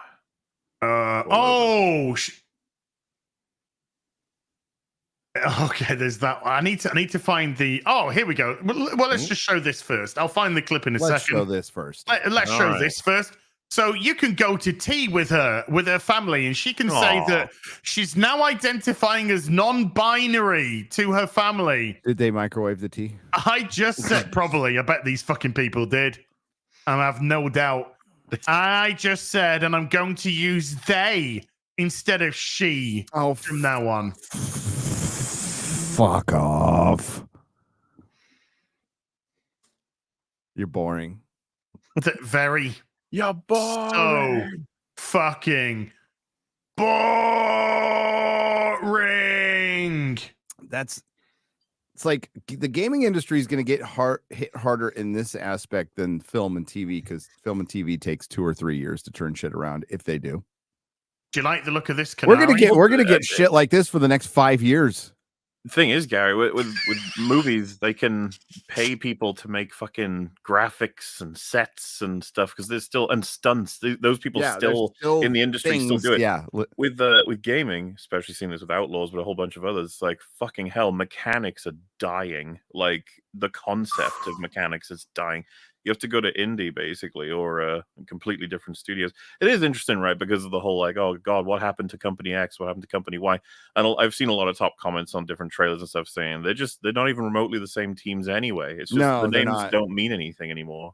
Well, that's the foundation of everything we've been talking about is merit. Okay, it's just merit. It's not hiring people on their skin color or how they identify that fucking week. It's, are you good at your fucking job? And for some reason, the entertainment industry, television, gaming, film, comics, all the entertainments thought, we don't need that anymore. We don't need that anymore based on some really bad data. I don't think it's need. I think it's we don't want that anymore. Well, there's a lot of things that compounded into this problem, but the foundation is identity politics. That's the fucking foundation of the problem that nobody will ever discuss. Now, what stems out from identity politics? Well, cheaper labor. You're not getting those skilled workers. You're like, you're basically fooling yourself into thinking it'll work. And we have seen, well, I'll speak to my fellow gamer Mahler here, who just said game mechanics have gone to shit. We've seen CGI in film gone to shit. Let me show you. We've seen art in comic books go to shit. We've seen writing go to fucking fanfic, go to shit. Gary, why? And that's because of this foundation. Hold that thought. Let me show you, Gary. This is one of the puzzles to solve in the game. Okay. Oh no.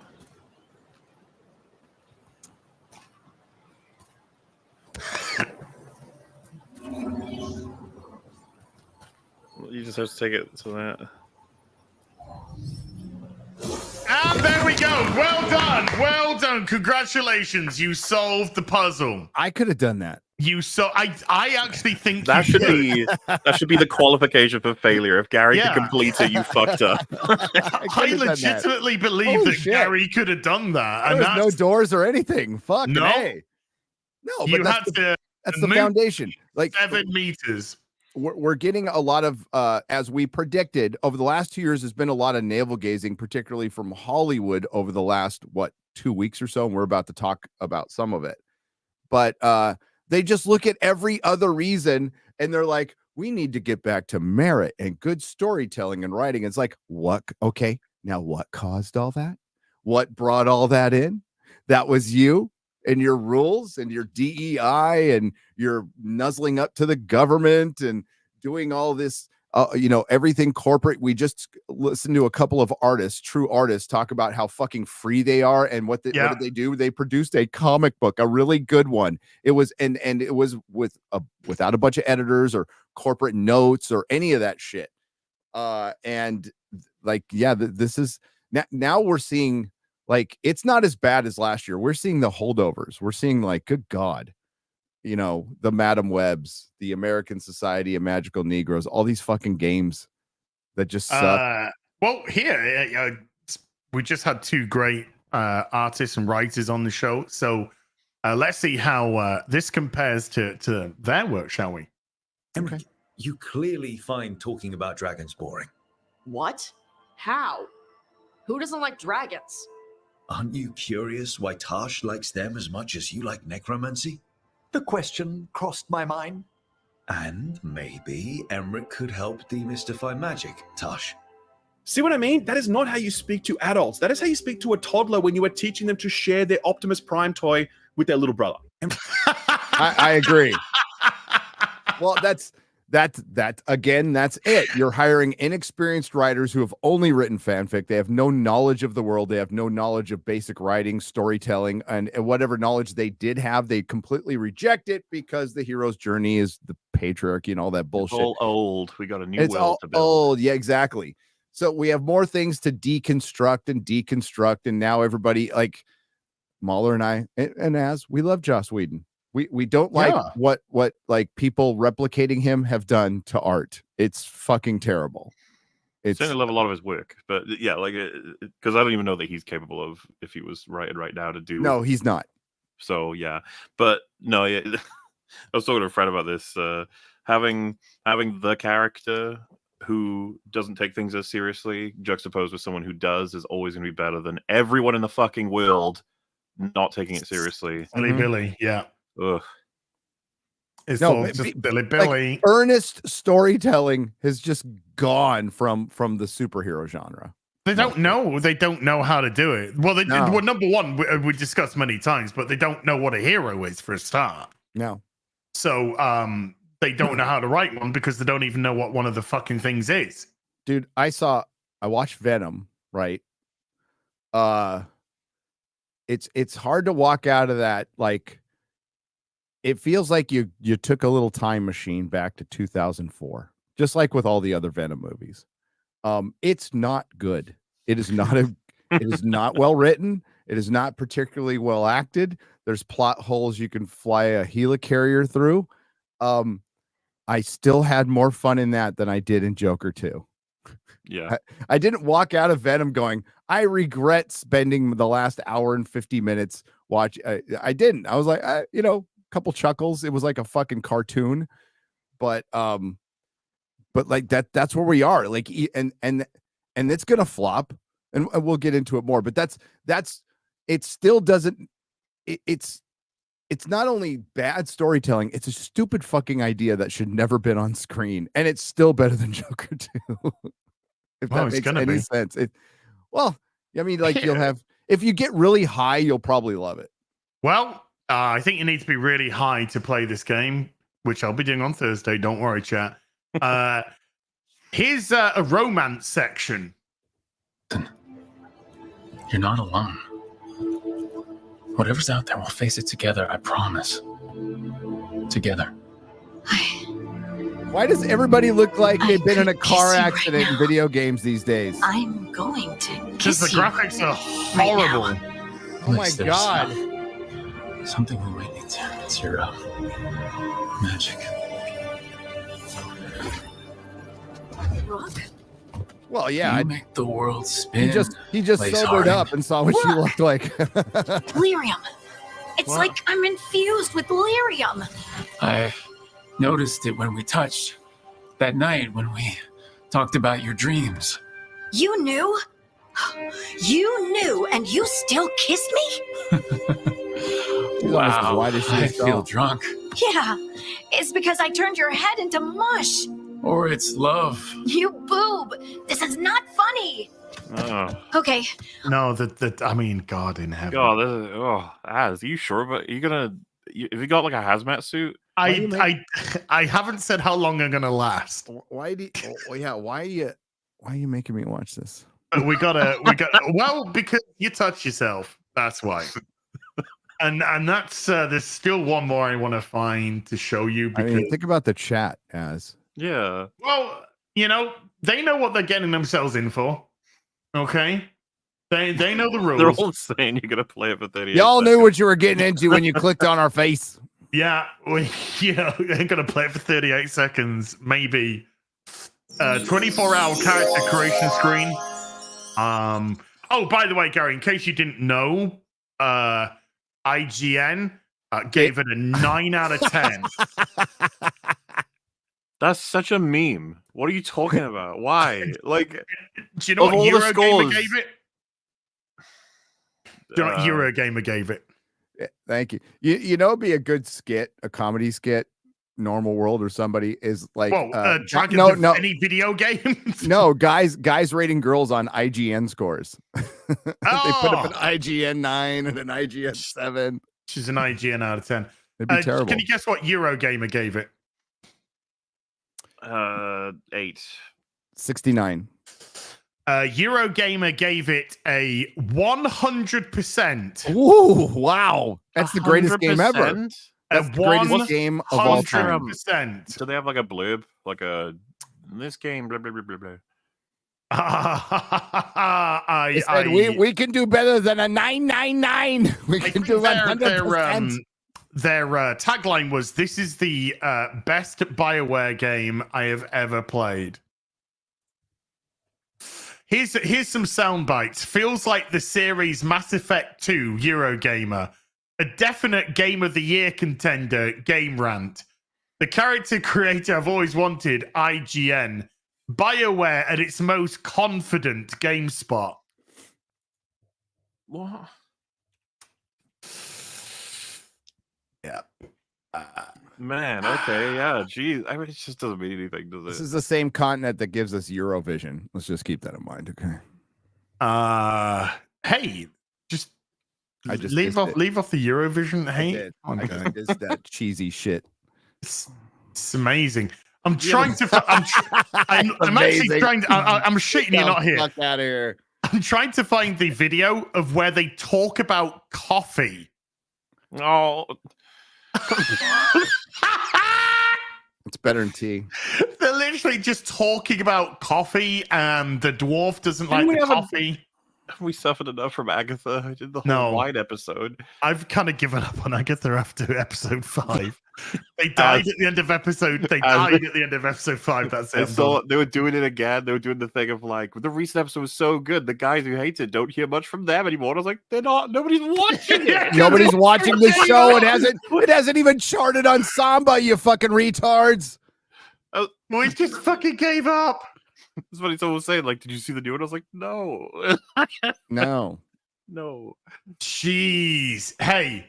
All right. I'll give you a little bit of a palate cleanser. This is the Grey Warden promotion for Dragon Age Origins. Okay. In peace, vigilance. In war, victory. And in life, pronouns. Yeah. Coffee. In death, sacrifice. Sacrifice.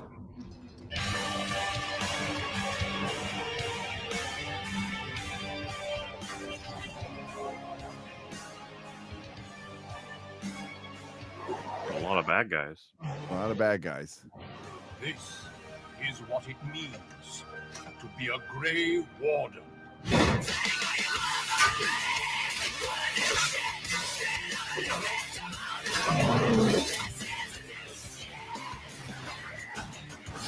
You're adorable.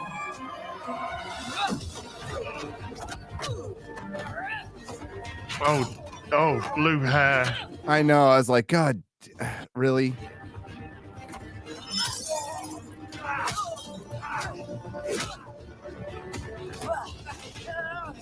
This is the introduction to your character in the game. Is it? Is it? Enough gold in the world for this. Oh my god. Not enough gold in the world for this.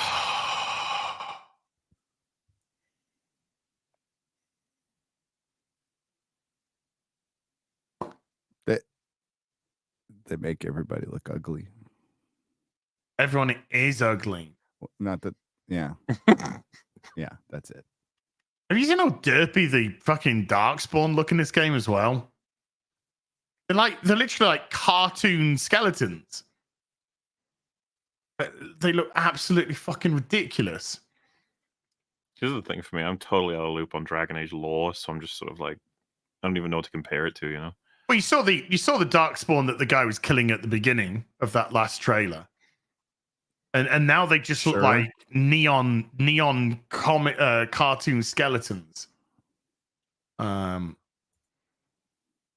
try and find something. Hashtag ad. I'm super excited to announce my new project in collaboration with Dragon Age the Veilguard. I will bring one of the companions to life, Tash, the Lord of Fortune's best dragon hunter. Sponsored by @EA, @Dragon Age, #Dragon Age, #Dragon Age cosplay, #Tash, #Veilguard. It's a cosplayer with 28,000 followers. A lot of followers. All right. As long as they get the right, response, then they'll be okay. Fuck. There is a lot more of that. Hey, without trying to dredge up old wounds, open up old wounds. Remember what a guy said on Twitter about a year ago? I hope they do this in every game just to spite this guy after my Starfield rant. Yeah. Well, congratulations. It's probably going to cause BioWare to shut down. Oh no. This has gone to number 2, by the way, on the Steam most purchased. It's gone up from 48 to number 2. I mean, that's to be expected coming into the week of release, I would say. But in actual how many sales it's going to do and how much audience is going to be retained is going to be interesting, because most of the people that got the codes, they all finished the game in about 40 hours or something, I heard. And that's doing pretty much all of the companion stuff as well. So, yeah. And you're going to play it. I'm going to be there. You're going to beat it? You're going to beat the game? Well, let's not get ahead of ourselves. Thursday, I think it's 4 p.m. UK time it releases. Thursday, 4 p.m. UK time. I'm gonna be there.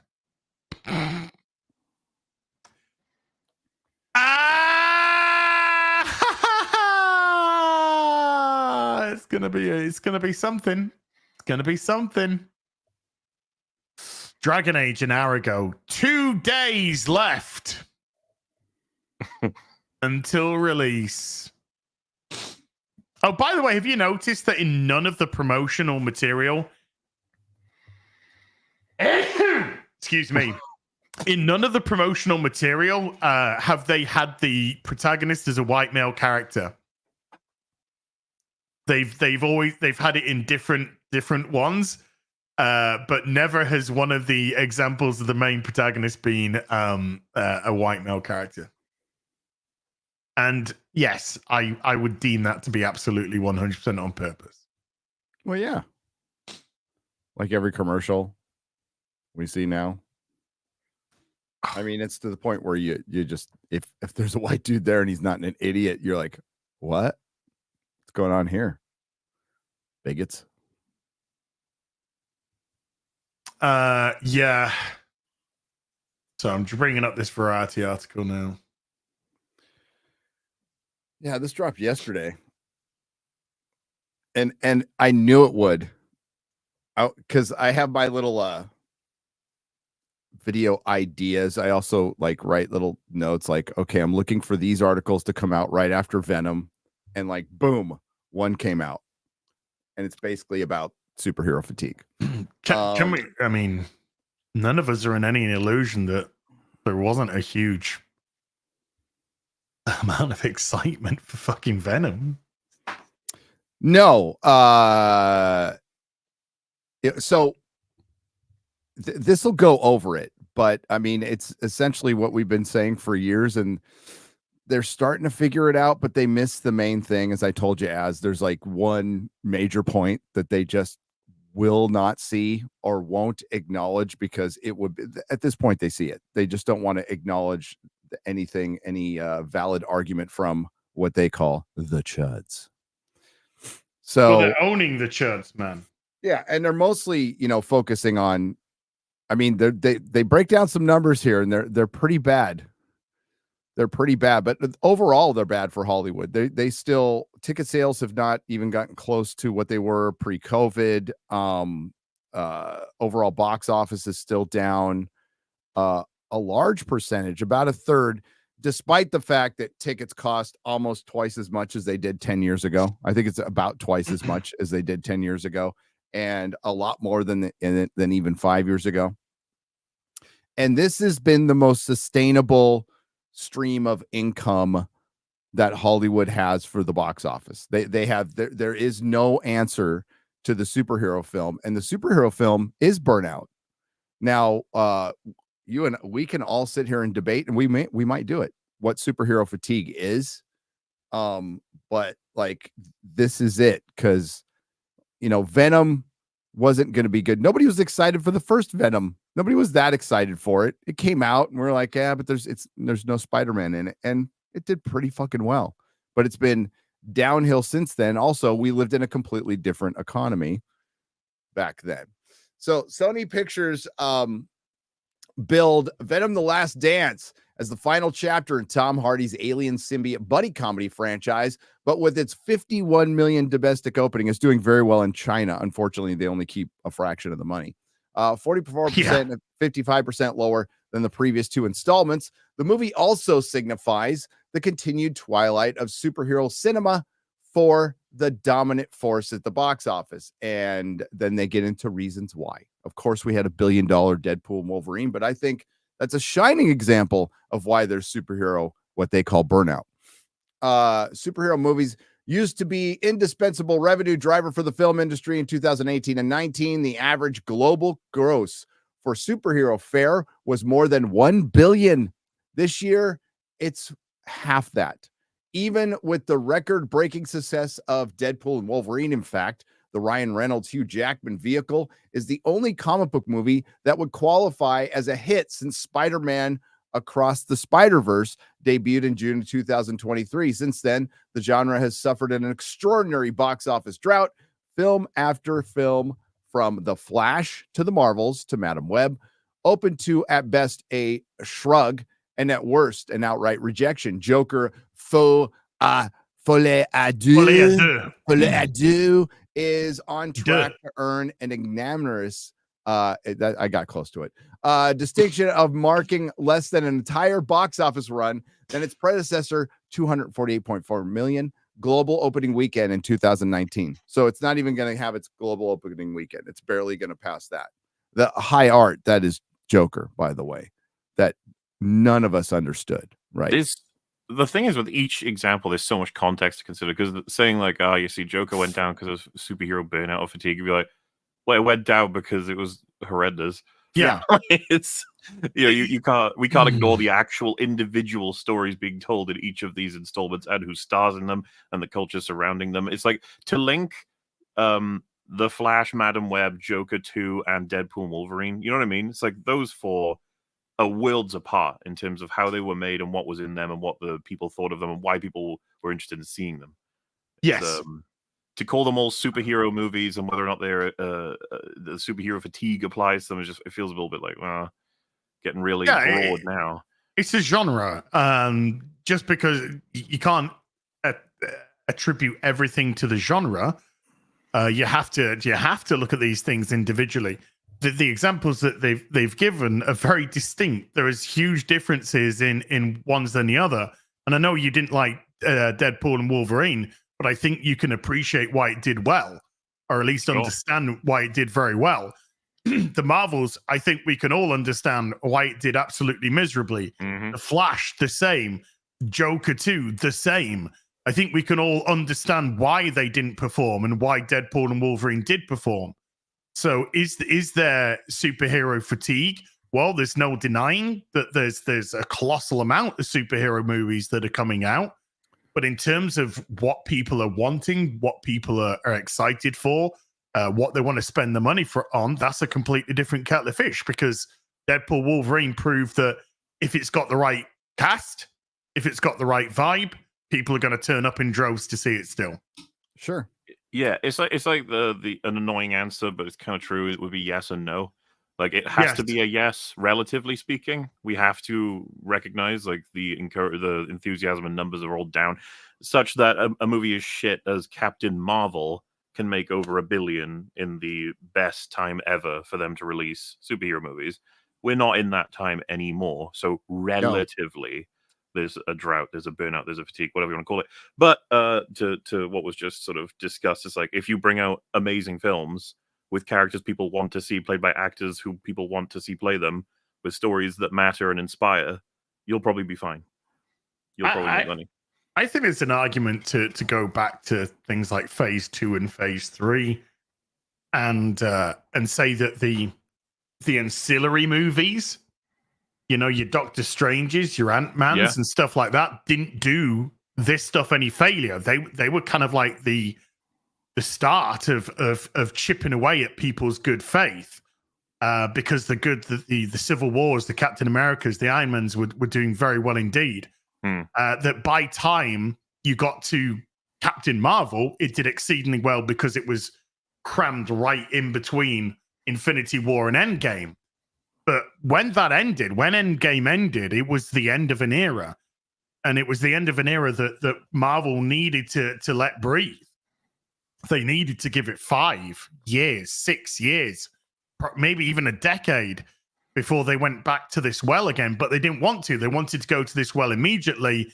And they didn't just want to go back to the well. They wanted to go back with whatever these fucking characters are that nobody cares or fucking even knows about. And so it eroded even more and more and more. And then the diminishing term literally was like a lemming off a cliff.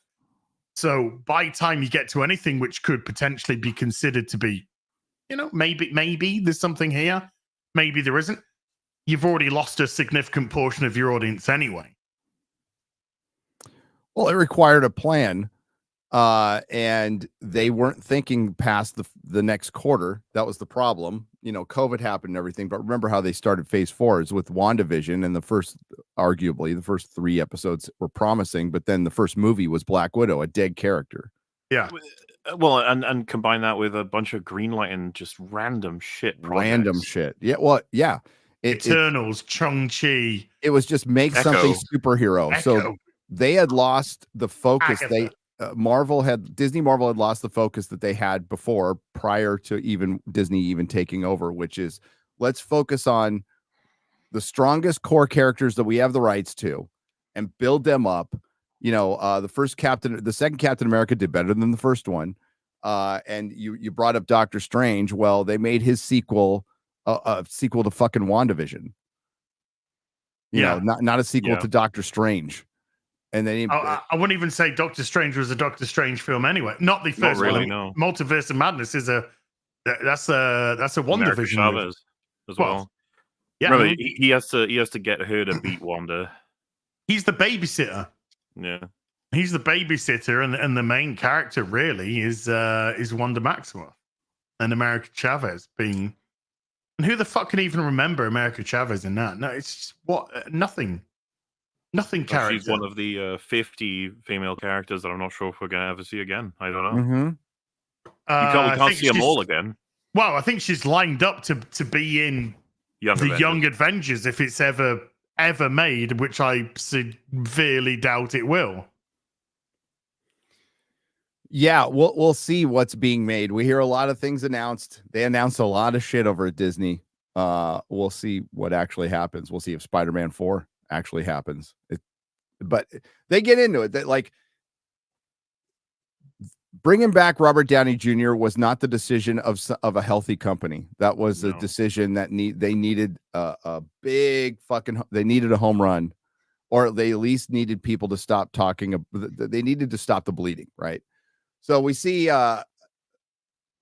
this is one breakdown of just all the superhero movies back to 2000. So, and we're getting more of them. Look at 2012, man. Look at 2012. Yeah. Look at that. And what else was out in 2012? Dread. It won't count for much of that, but oh yeah, over 1 billion. So that is mostly Avengers then. Yes. Yeah. Okay. 2018 and 19. Yeah, we know what that is. Yeah. Wait, does this list account for No Way Home? Wouldn't that be in 2020? 2021. Is it 2021? 2022? And the 2021, right? And probably well in the 2022. Well, I mean, Chong-Chi's things like that gonna pull it down. Right, of course, yeah. So other things are gonna pull it down. And that's look at this year, for goodness sake, and that's got Deadpool and Wolverine in it. Yeah, well, yeah, that's true. We went through this with DC. They had 6 flops in a row, unrelated, but a couple of them unrelated, but 6 flops in a row from DC. And we have Marvel outside of Deadpool and Wolverine. What did they release this year? Agatha and Echo. Movie wise, nothing. Madam Web, bitches. Madam Web. That's Sony. So we have the DC side, we have the Sony side, and we have the Disney Marvel side, right? I keep thinking Madam Web was a fucking streaming movie. I went to the cinema to see it, didn't I? Yes, you did. Fuck. I'm sure Dakota Johnson wishes it was. Yeah. That's I mean, this is crazy. 2024 is crazy when you do figure in that Deadpool Wolverine 1.3, nearly 1.4 billion, and it's been dragged down to 450 because of the others. Jeez. Yeah. And of course, Ironheart's been made. Oh my god! Since January so 2023, it's been finished. Yeah. So we're coming up to 2 years since Ironheart was actually finished. Well, this article just talks about the movies, but it does get into like Disney Plus and requiring homework, and the next 2 movies are spawned out of Disney Plus shows and sequels unrelated. So like Thunderbolts could be a Black Widow sequel. I mean, from the trailer, it is Black Widow 2. It looks like, right? Yeah, it's a Black Widow sequel. Okay, that's a great idea. The movie starring a bunch of random rejects from other movies. From Falcon and Winter Soldier. So like it's Ant-Man 2. So you're gonna, I think we've already established that people, a lot of people who go to the cinema to see these things haven't a fucking clue what's going on these streaming services. So they might even look at Walker and be like, who the fuck is this guy? Absolutely, they will. Dude, I think the general audiences are struggling with understanding what the fuck's going on with Falcon. Yeah. Like, he's supposed to be someone since... we met him in Cap 2, right? Phase 2, so... Yeah. I mean... So members of Falcon and Winter Soldier are in the Black Widow sequel, And then we have Hulk villains in the Falcon and Winter Soldier sequel. It's not a Captain America sequel. It's a Falcon and Winter Soldier sequel without Winter Soldier. With Dude, Red it's Hulk. so fucking funny if when that film fucks up, they go, "Oh my god, Cap, you're back, and you're young, and you're Chris Evans." I thought you were going to say when they go, everybody's racist for not going to see it. Oh, of course, that's all a given. I mean, they just do a big announcement. Chris Evans is back, and he's playing a different Nazi Cap. dude. Yeah, Nazi Cap. Hail Hydra. That's going to be the end credit scene. It's going to be him coming back. People are going like, ah! And then he just turns to some guy and goes, Hail Hydra. And then everyone's going to go, fuck. That was terrible. So if you scroll down a little bit, they talk about what's coming up between 2015 2019. Out of the 30 superhero titles, 83% took in more than 500 million worldwide, some considerably so. After the pandemic, the dynamic have been flipped on its head. Since 2022, 10 of 17 superhero titles, 59%, have made less than 500 million globally, some considerably so. Scroll down. That's fine, but you need this isn't apples and apples that we're dealing with here. Yeah. Each movie has its own merit, each movie has a different character, and each movie is made the way it's made. The reason for the drop in the box office performance vary from film to film. DC's output was hampered by scandal and the knowledge that the franchise was rebooting under new leadership. Marvel had oversaturated the market with its D+, and they've also relied heavily on Z-list characters or race and gender swapping characters that nobody knows and didn't take the time to build them up at all. Secret Wars. We fucking even forgot that fucking shit. You talking about Secret Invasion? Secret Invasion, yeah. Secret Wars isn't out yet. Yeah. No, that's coming. Oh god, that's coming. All right. This I don't know if I should be annoyed or not. I'm just sort of listening to like, yeah, but you know, like, are we going to address? It's like, oh, the controversy, the Flash. You know, it's hampered by knowing that this won't be going into the next universe. Like, but the Flash was absolute piss. You're going to recognize like how horrible that film was. Yeah. How everyone didn't like it. We're going to put that in this article. Yeah, that had Michael Keaton Batman. It was absolutely humiliated online. Everyone hated that movie. Because Ezra Miller's shit. Well, point being, it's like, oh, you know, it's a result of DC changing management, and there's going to be a different future. And it's like, oh, and obviously, the Flash was abominable. We'll just move on from that quickly. And remember the hype before the Flash, right? It was shown at CinemaCon almost a year before it came out, and it had all this buzz. Like this was this great superhero movie. James Gunn called it James Gunn's favorite superhero movie. Superhero movie, and it was all fucking lies. It was all yeah. It was all bullshit. It's bullshit, all of it. That's where the access media died, and that's where you break trust with your customer.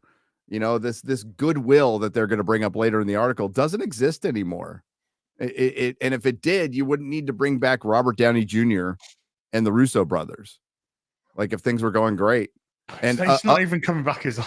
But remember, guys, up until that announcement, things were going great. It's just a small vocal minority who doesn't like any of this stuff. Things were fine until we finally admitted everything sucked. I'm also possibly controversially against the notion that it's Disney Plus saturation that kills people's interest in Marvel films. If Marvel films were still great, the spamming Disney Plus shows isn't probably going to even phase the average theater goer. Not at all. No, I totally agree. Huh? Like if you told them you can't go see Eternals 3, you need to go see all the TV shows that build up to it, they'd be like, whatever. I'm just gonna go see it anyway. If we were in a world where Eternals 3 was hype, which we're fucking light years away from that. Yeah, the only way the saturation affects the movies is requiring people to watch that. If you had, like Mahler said, had made good independently made movies, meaning like the story is independent of anything, nobody would care.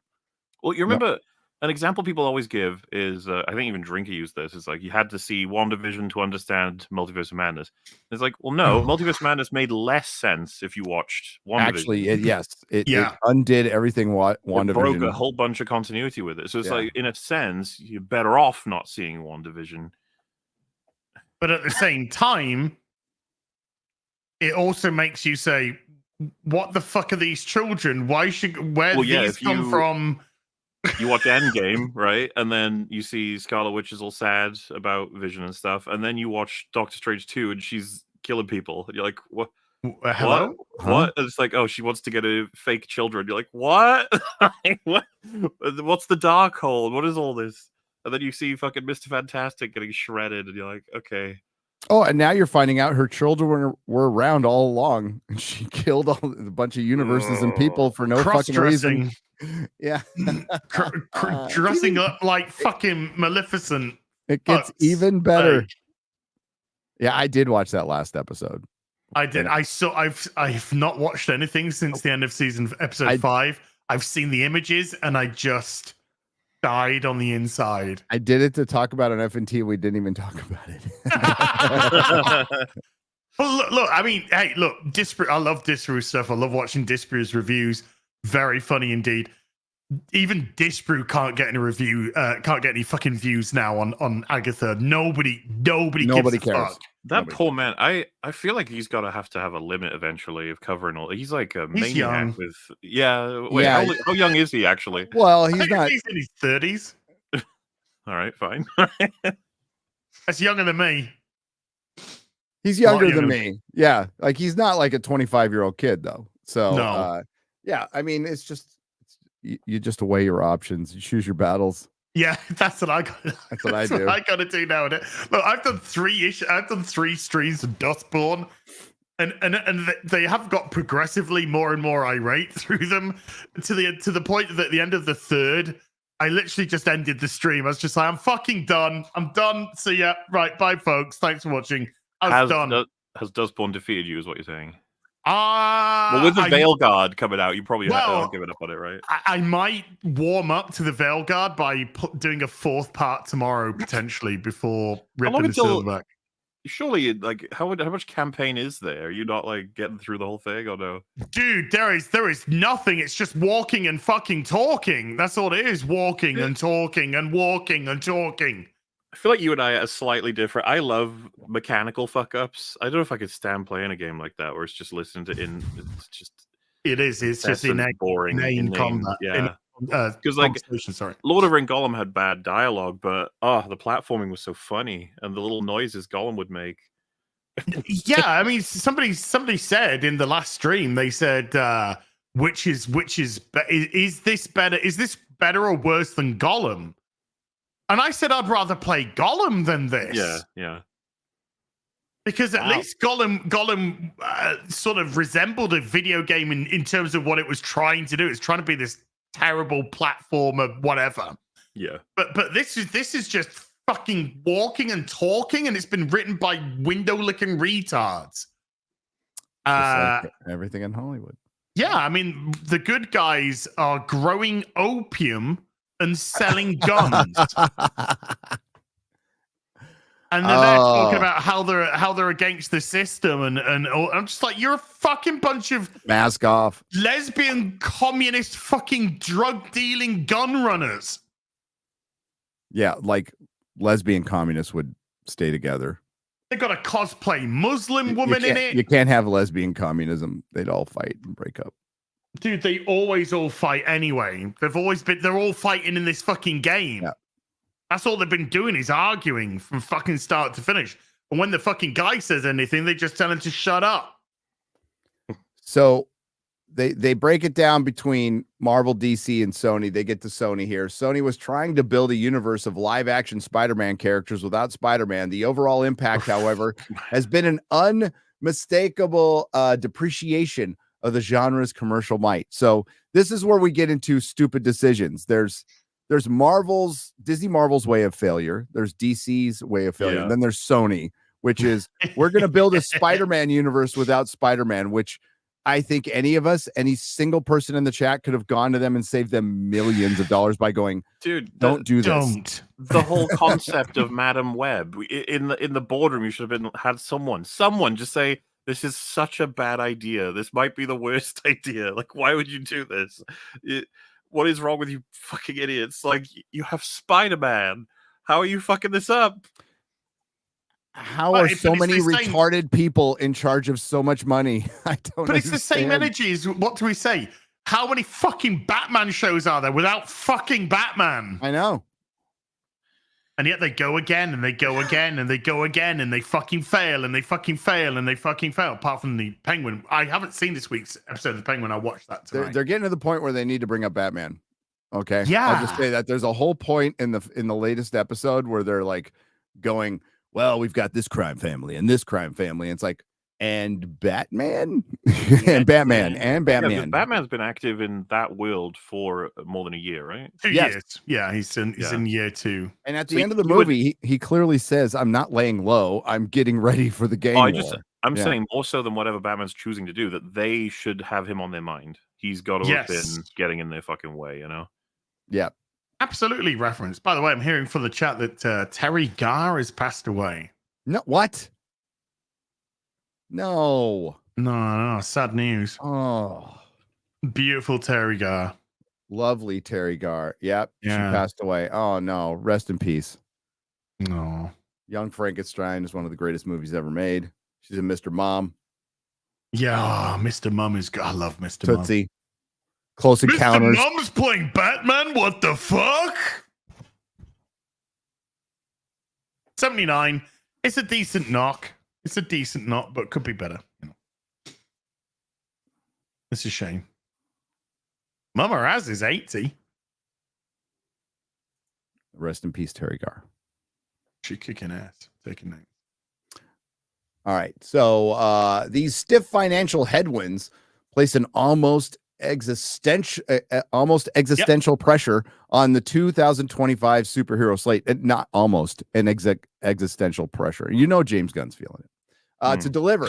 After opening just Deadpool and Wolverine in 2024, Marvel Studios is ramping back up the 3 films: Captain America: Brave New World, Thunderbolts, and the Fantastic Four: First Steps. That's not coming out next year, is it? I think it is, right? Yes. They're rushing the fuck out of it. Yeah, end of the year. Yeah. Okay. I think it's set for November. I remember us comparing. They might delay it, but I remember us comparing that. The Superman movie had like wrapped filming while Fantastic Four hadn't started yet, and they have a similar release date or something like that. I remember. We did talk about. Yeah, that's crazy. Which is insane. Like, and Fantastic Four is going to be filled with shit CGI if they keep to that. Yes, and doesn't have the best director in the world. They lost a good director. Scroll down a little bit because it gets into what the theater owners say. There is no slam dunk here, says exhibitor relations analyst Jeff Block. There's still a lot of goodwill for Marvel. It's still the biggest show in town, but to think that these are going to do Deadpool and Wolverine business, I just don't see that for any of these films. A significant factor facing Captain African American and Thunderbolts is how much they rely on characters and plot lines from several earlier MCU titles, including D+ shows, The Falcon and Winter Soldier and Hawkeye, and feature films Black Widow, Eternals, Ant-Man and the Wasp, Captain America: Civil War, and even 2008's Incredible Hulk. And that is right. You need to know characters from all those movies. The interconnectivity that has been an advantage for Marvel Studios from its inception, but was seen as a hindrance for recent projects like Ant-Man and the Wasp, Quantumania, Secret Invasion of the Marvels. What's the reason for that? The reason is they introduced, for one, the Skrulls. Let's just stay with the Skrulls. How bad did they fuck up the Skrulls? One of the greatest villains in the Marvel universe. They decided to make an immigration allegory, so they fucked that up. The Captain America trilogy was about Bucky. You know, it later he became the impetus. But didn't get paid off. No, yeah, you're right. No, yeah, he was huge for the trilogy. You're right. It's and he's getting sidelined into like a weird position now. They don't know what to do with him, which sucks because the Winter Soldier was such a fucking badass concept. Yep. That they managed to adapt properly, at least as far as I could say from audiences being pretty happy with that storyline, but oh well.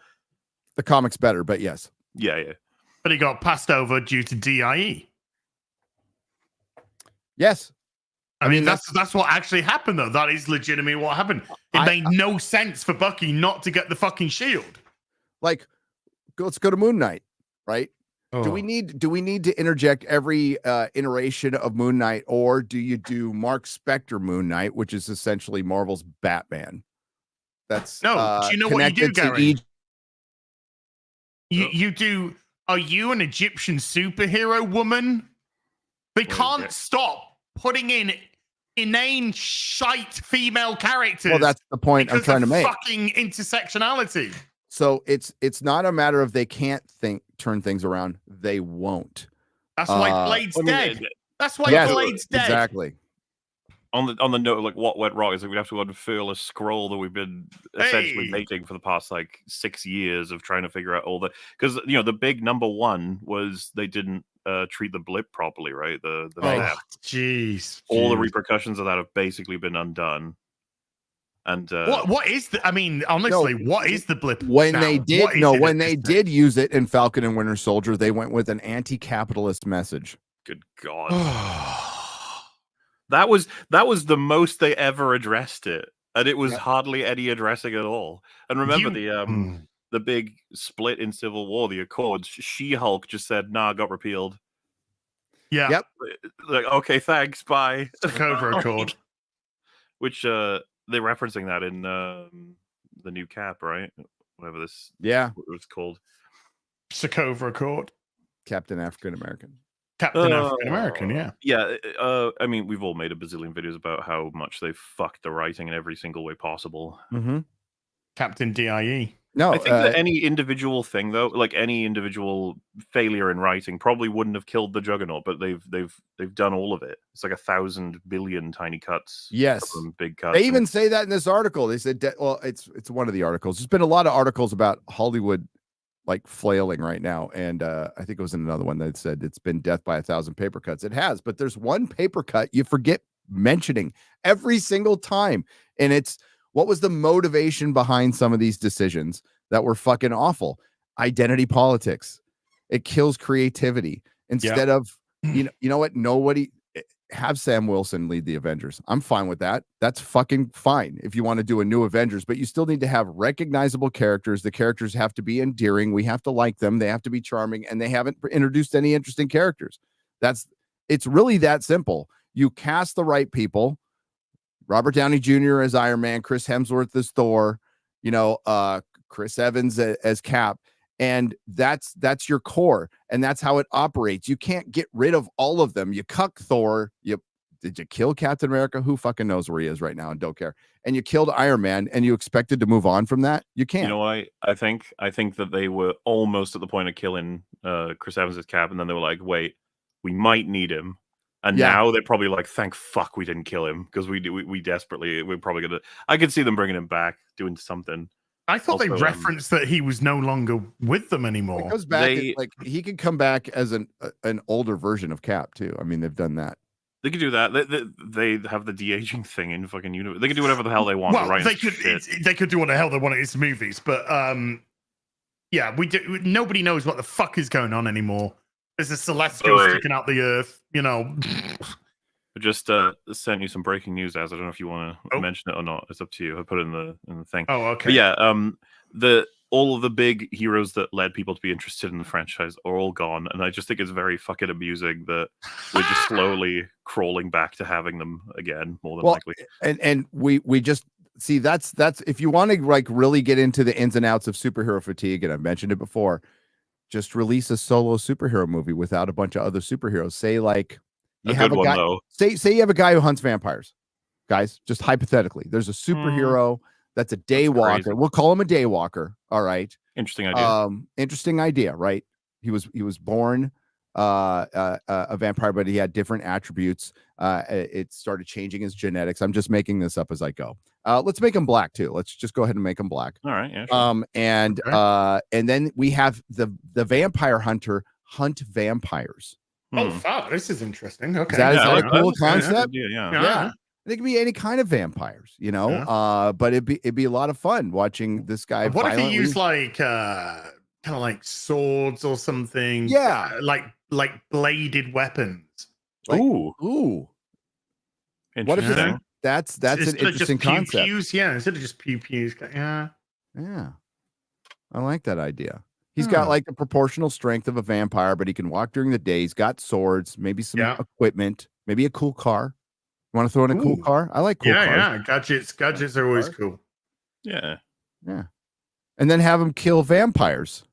It's not rocket science, that one, is it? Apparently. I just got a question though. Where do the women come in? Well, yeah, considering it's 2024, we need a minimum of, let me see, six. Four. We'll do 4. Come on, let's not go crazy. We'll do 4 women telling him what to do, and he'll be the 5th most important character in his movie. Okay. That's how we do things now, right? Okay. Yeah, we'll call him Dracula. We'll make the vampires an immigration allegory. Well, that's already been done. That would go in a slightly different direction. Let's make it a Ukrainian conflict allegory. Has that been done yet? No. Sure. And environmentalism. We'll say vampirism is caused by climate change. We can do that, can't we? No? Yeah, we can do that. I think it's a good idea. We can do that. Endgame. Woof, that's going off the charts there. Yeah, so these are the charts of all of them. They even have Big Hero 6, and it shows international, domestic, throughout the days. We're going back to Avengers Age of Ultron, and then you go all the way back, and then you get down here and you're like, oh boy. Wolverine just So what they didn't add to these guys is budget. Seriously. So profitability, by the way, look at all of these movies are heavy internationally. So at best, they get 40% of the ticket at best from international markets. It's even lower in China. Hey, Birds of Prey. Yeah. Look, it's Birds of Prey. I know. Right after Joker. Losing all the money. Well, look at the list of movies after Joker. Birds of Prey, Bloodshot, The New Mutants, Wonder Woman 84, Black Widow, The Suicide Squad, the one we like that didn't make any money. None. Shang-Chi, The Legend of the Ten Rings, that absolutely flopped at the box office, and Simu Liu is not a movie star. Venom, Let There Be Carnage, which was shit. Eternals, which was even more shit. Spider-Man No Way Home, liked it, gimmicky movie. The Batman is like your one solo movie. Bloodshot too, but nobody gives a shit about Bloodshot. But like the Batman is like your one solo movie that did pretty well, but still it's a Batman movie that didn't hit $1 billion. I mean, that's got to be pointed out, right? Did very well internationally, spawned a pretty good TV series. Morbius, unfortunately, didn't do well in both of its releases. Doctor Strange Mom, Mahler's personal favorite movie. Okay. Memory Store, baby. It gave us the Memory Store. Oh my God. The Exposition Store. Thor Love and Thunder, which was incredibly bad. Black Adam, Black Panther, the Black Panther sequel without Black Panther, which didn't make any money. So you see that Thor Love and Thunder and Black Panther Wakanda Forever did pretty decent at the box office. But the problem is they cost a fortune to make. Both of them cost a fortune to make. Very little profitability, if any. Then there's Quantumania, which was an absolute flop. And that's when people started seeing like, oh, man, those chuds were right about the Marvel stuff. It's really gone to shit because nobody cared.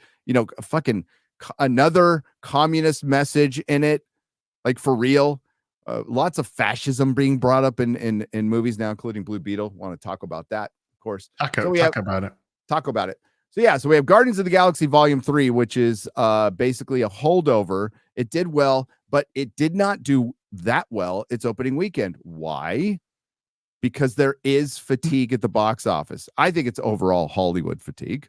I think that could, we have rare exceptions, but they're rare. Spider-Man Across the Spider-Verse. It did well for an animated movie. The sequel is supposed to come out this year. Now we have no idea when it's coming out. Wasn't the original slated release supposed to be early this year? Early this year, yeah. Was was it January or February or something like that? I could have sworn, and now February or March, hasn't it been indefinitely delayed? Like they don't actually know when. Indefinitely delayed, and who knows if they're even working on it, because I think the animation department's either revolted or the CEO of Sony called them pussies.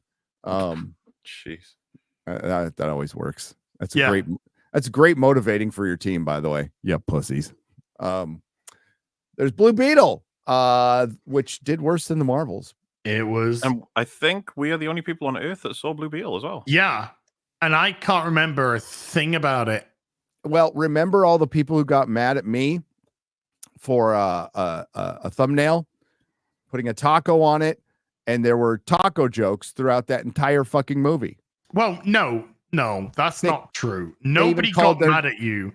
People who were looking to be offended got offended. Yeah, that's their job. They did.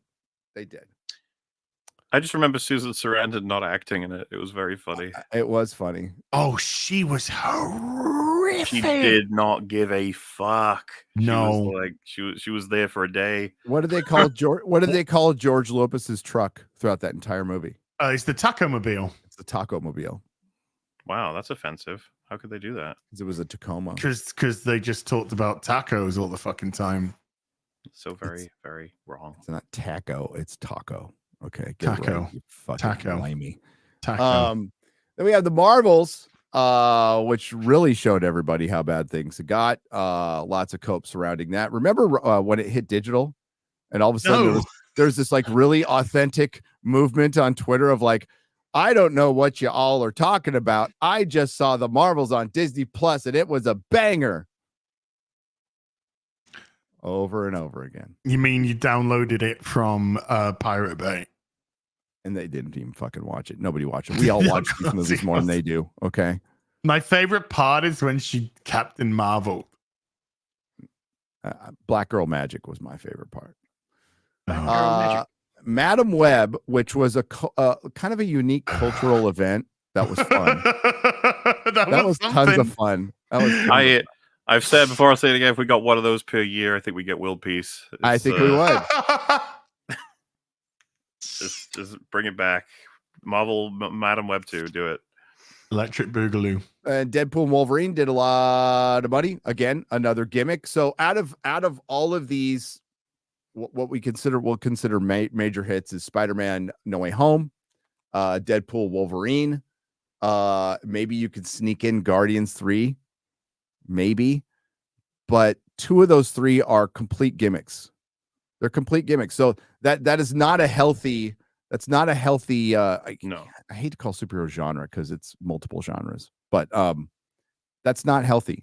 And bringing back Robert Downey Jr. is not healthy. It's you'll get some attention for the next couple of years, but what happens for the next decade? Well, you can't make a fucking Blade movie. Like for some reason, you can't make a Blade movie. And what they're gonna do, guys, is they're probably going to bring Wesley Snipes back and throw him in like a Midnight Suns and then spell it S-U-N, like the stupid fucking video game. That was dumb. Dude, there is no Avengers team. Well, who are the Avengers right now, guys? No fucking clue. Like, seriously. No, I'm being serious. No fucking clue. No one's got a clue. There's no Avengers team. It was very...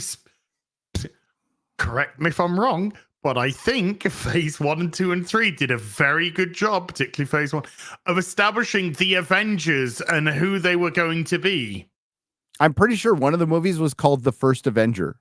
It was actually, if I recall correctly, kind of some, paint by numbers shit where it was like this movie, this movie, this movie, this movie, one main character. Now we're going to see them together with 2 extra folks in the movie, and that's the team. It would be actually fun to do like a betting odds on what you think the constructed team will be in whatever the next fucking Avengers is. Because I think we can all agree Doctor Strange will be on that team. Yep. I don't know. I honestly don't know. Yeah, we already passed the fact we don't know. We're just doing Captain African American. She-Hulk. War Machine, maybe. Ooh. She-Hulk. Oh, definitely. I think we passed the guarantees like already because I still think we are superhero. Well, it was supposed to be. It was supposed to be Shang-Chi, right? Captain Marvel, Florence Pugh, Ruffalo, Doctor Strange, Ruffalo, Hulk. Florence Pugh's a Thunderbolt, not an Avenger now. Shuri. Oh my god. Shuri. Oh, I guess Shuri. Yeah, I don't fucking know. Damn, there's so many characters to remember. Ant-Man? Marvel's Katie. Right, Ant-Man. Oh fuck, will he? I mean, if I were Paul Rudd, I feel like, I don't know. Maybe it's time to. Hawkeye. Hawkeye's still out there. He's got his like. Is he? Well, he's got his Brian Boitano costume on, but sorry, that's a deep cut. What would Brian Boitano do? If he was here today, I'm sure he'd kick an ass or two. That's what Brian Boitano would do. Attaboy, Waller. Yeah, I don't know. I don't know what the Avengers. They're going to bring everybody back as for Avengers Doomsday. Chris Evans will be in that movie. Chris Hemsworth will be in that movie. They'll bring back the old Avengers. Well, Tony Stark won't, unless of course Doctor Doom is going to be Tony Stark. I assume they've bought him as Doctor Doom and Iron Man. That's probably. And Mark Ruffalo has aged like 20 years in the last decade. And he's a. Yeah, but it'll just be full CG. He'll go roar, and then the CG people will do the rest. Harrison Ford's in better shape than Mark Ruffalo. He's just stoned out of his mind. He's been in fucking plane crashes. Yeah, stoned out of his mind. Well, yeah, he's been in plane crashes and he's been flying the plane. Fucking Pedro Pascal is Reed Richards, dude. Oh yeah, we got the Fantastic Four coming in too. Which it's what is this landscape? How do you fix this? Well, isn't Craven? Isn't Craven? I thought. Yeah, Craven I was just going to say it is this year. Craven. There's one more Marvel movie coming out this year, and it's Craven, and they mentioned it here. So Marvel Studios is committing to co-producing Sony Pictures' fourth Spider-Man movie with Tom Holland and Destin Daniel Cretton. Can I read you guys what my son sent me when he found this out? This is so funny. God damn. I'm such a good father. I am such a good father. Here's what Nerderotic Jr. said. It's just that he asked me, how close are we seeing to the woke era coming to an end? It's been 10 years already. And I said, pretty close, son. It's just there's a rumor going around that Destin Daniel Cretton will direct Spider-Man 4, the director of Shang-Chi. I said, it's not a rumor. Fuck, this is gonna suck. Attaboy. That's my boy. It's a terrible choice. Like, why would you like? I would try a little harder to find a better Spider-Man director. I saw Shang-Chi. There's nothing remarkable about it. No, he directs like it's a fucking TV movie from Hallmark or something. It was so fucking flat.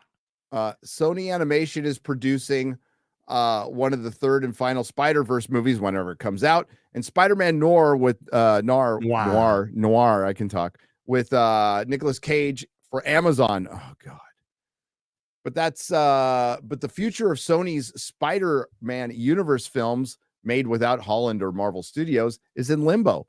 Although Venom: The Last Stand does end with a post-credit tease, there are currently no SSU Spider-Man. What's the SSU? Spider-Man. Spider-Man Super Spider-Man universe. Project Sony Spider-Man universe. Sony Spider-Man.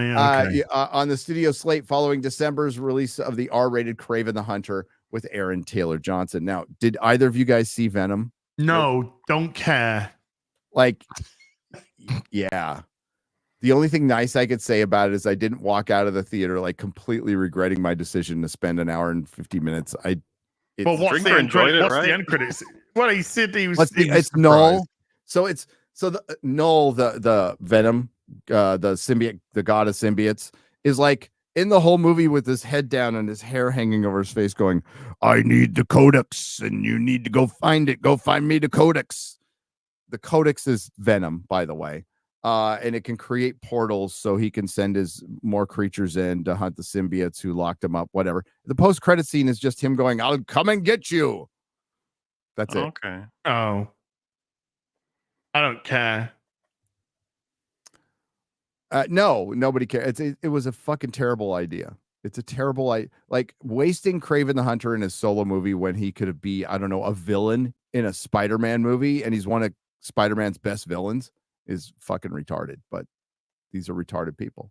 But he's going to be like an anti-hero in this one, though, isn't he? He's not going to be a villain. It's going to be Russell Crowe's going to be the bad poopy Kraven. Well, Sony's wanted to do a Sinister Six movie for 20 years. Oh, whatever. And Avi Arad is still around. So, I mean, but it is like a cocaine fueled fever dream. It like makes no fucking sense. The movie at all. But it's better than Joker 2. Oops. But I think a lot of things are better than Joker 2. Yeah, that's a low bar. It's a low fucking bar. I don't know. Scroll up a little bit or down, whatever. You understand me. Thank you. The superhero stakes in 2025 are highest, however, for DC Studios. In January 2023, newly installed co-chief James Gunn and Peter Safran announced a brand new slate of 10 movies and TV shows that would relaunch the universe. And this is such a bad idea, by the way. Fully integrated creative endeavor. The first of those projects is an animated Creature Commandos. The trailer looked fine. I mean, I don't care. It'll come and go just like fucking Skeleton Crew. No one's gonna care. Yep. It's when you hear 10 movies and TV shows, does it feel like somebody's just walked up to you and put a millstone around your neck? Yes. But this is the fatigue factor. Your reaction. We're kind of fans of this genre, of this medium, of this genre, and we're just like, we're fucking sick fucking stop. Okay, 10. Like we said at the time, make one good Superman movie. That's all you need to worry about. Not the fucking Authority or Justice League International or Creature Commandos. And Mahler's right. These will come and go and be forgotten. You know, guarantee you, someone will make someone aware that they're out, and the person will be like, "What? It came out already?" That's going to be the legacy of these things. Well, there's an animated Watchmen Part 1 and 2 that came out. How many people even know that? I had a fucking clue. Yeah, on Max. Part 1 and 2, the animated Watchmen. But the new DC universe takes flight in earnest with the real Superman, written by and directed by James Gunn. I don't think you can stress enough how important Superman is for the entire DC universe, says Bach says. By the way, this analyst gets paid big money, Mahler, to say things like that. Yo, Superman, he's an important character in DC. He's doing pretty well. You know, the OG character? Yeah. It's quite important. Really? Fucking no shit, Sherlock. So this probably has to open to 100 million domestically. I would say it has to open to more than that. More. A lot more. Something DC hasn't been able to pull off in quite some time. Yeah, 145, I would say. Aside from 2024's The Batman, domestically, by the way, which, like Joker 2, was produced outside of the DCU, Warner Brothers DC films are really going to be at a turning point. If Superman does not succeed, they will have to make some big decisions. That's why you don't say we're making 10 fucking films and a TV shows. Yeah, they already made their big decisions. This is after the big decisions. Yes.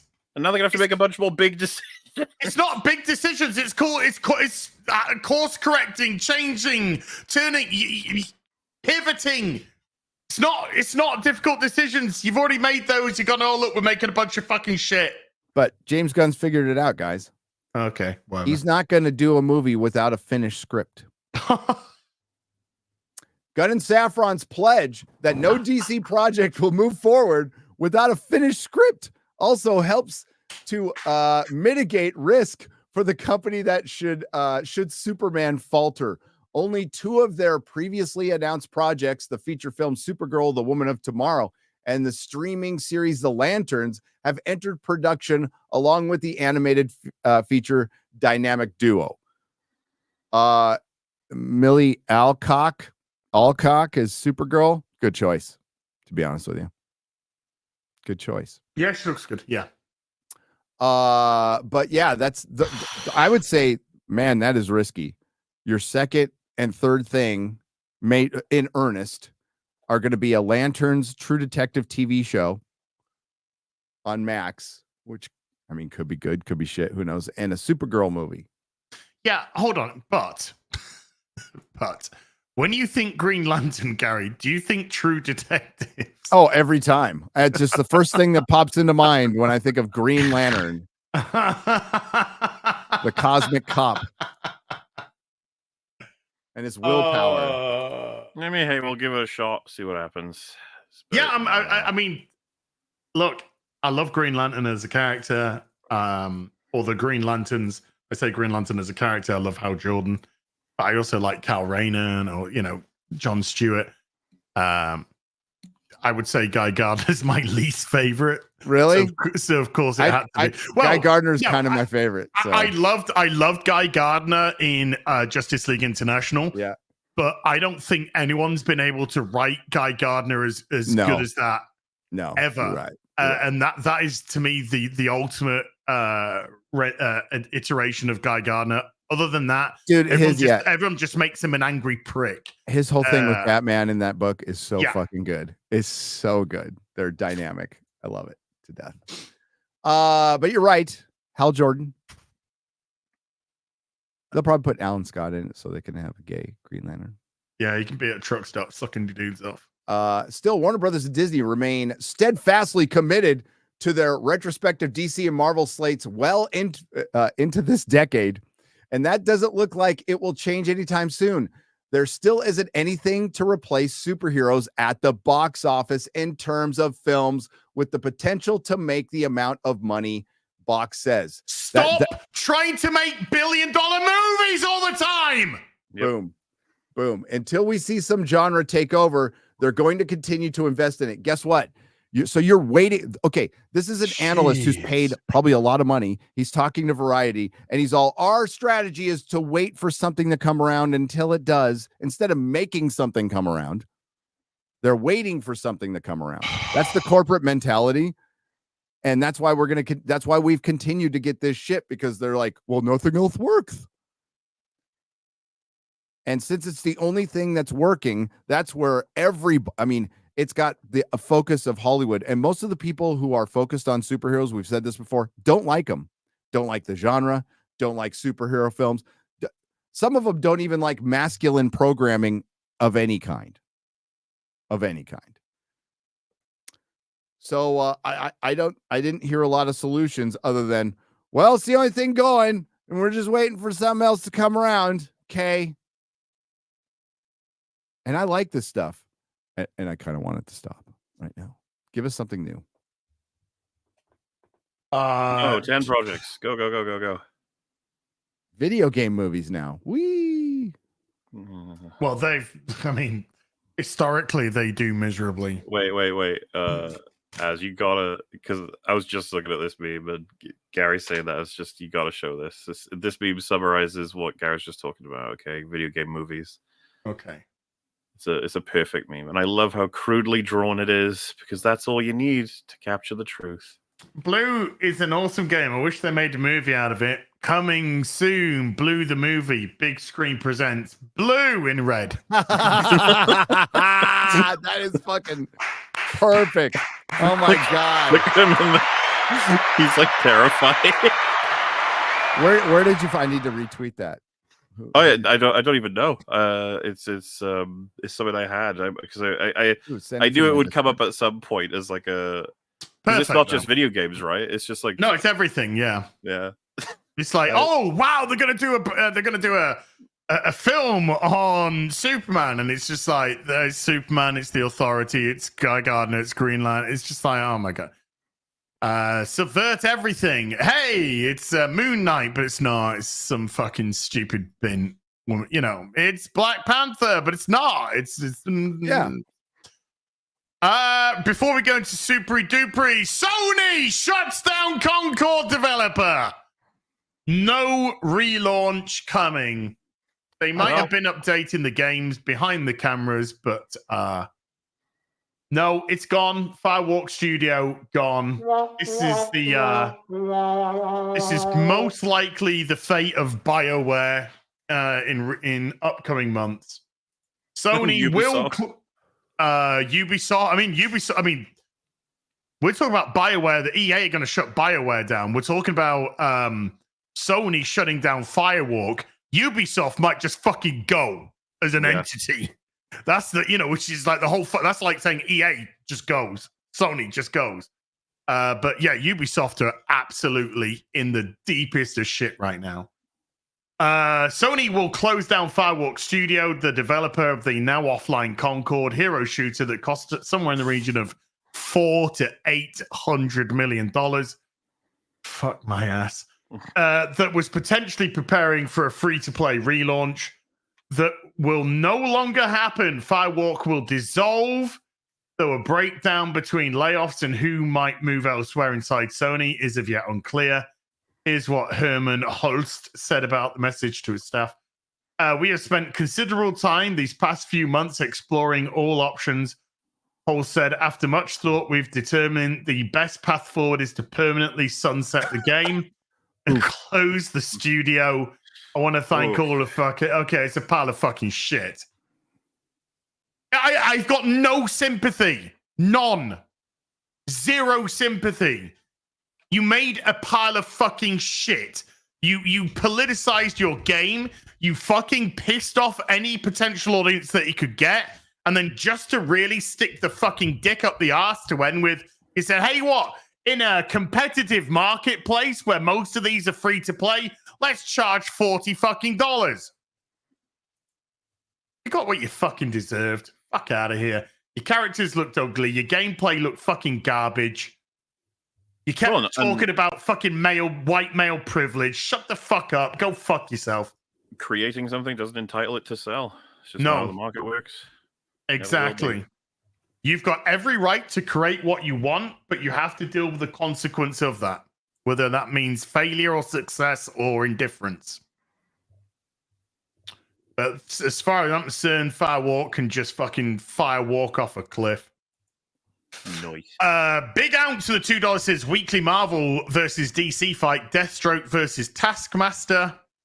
I mean, ultimately, I'd have to say Taskmaster on that.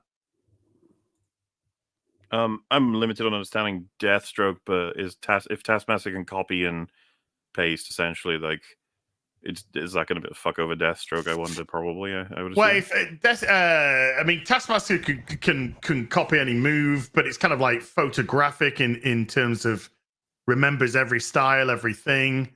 Mm-hmm. Can't stop essentially can't stop learning. So yeah, I mean, I think they would ultimately take Deathstroke down. Interesting. Gary? What? Deathstroke versus Taskmaster. That's a fight that I don't think that would ever end. I think Deathstroke does have a slight edge. Okay, there you go. Kenneth LaRock has been a member for 19. Thank you, Kenneth. What's the frequency? Deathstroke takes on, like, I would argue, more formidable heroes,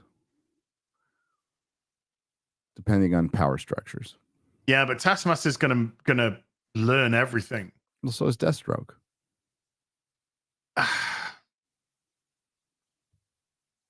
If Batman's taking down Deathstroke.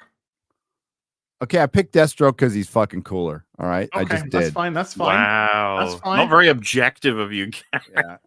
He does have the fucking baller. Taskmaster's got a cool costume, but it's a little hodgepodgey. You know what I mean? Plus, Deathstroke hasn't been turned into a chick in the fucking movies, so he wins.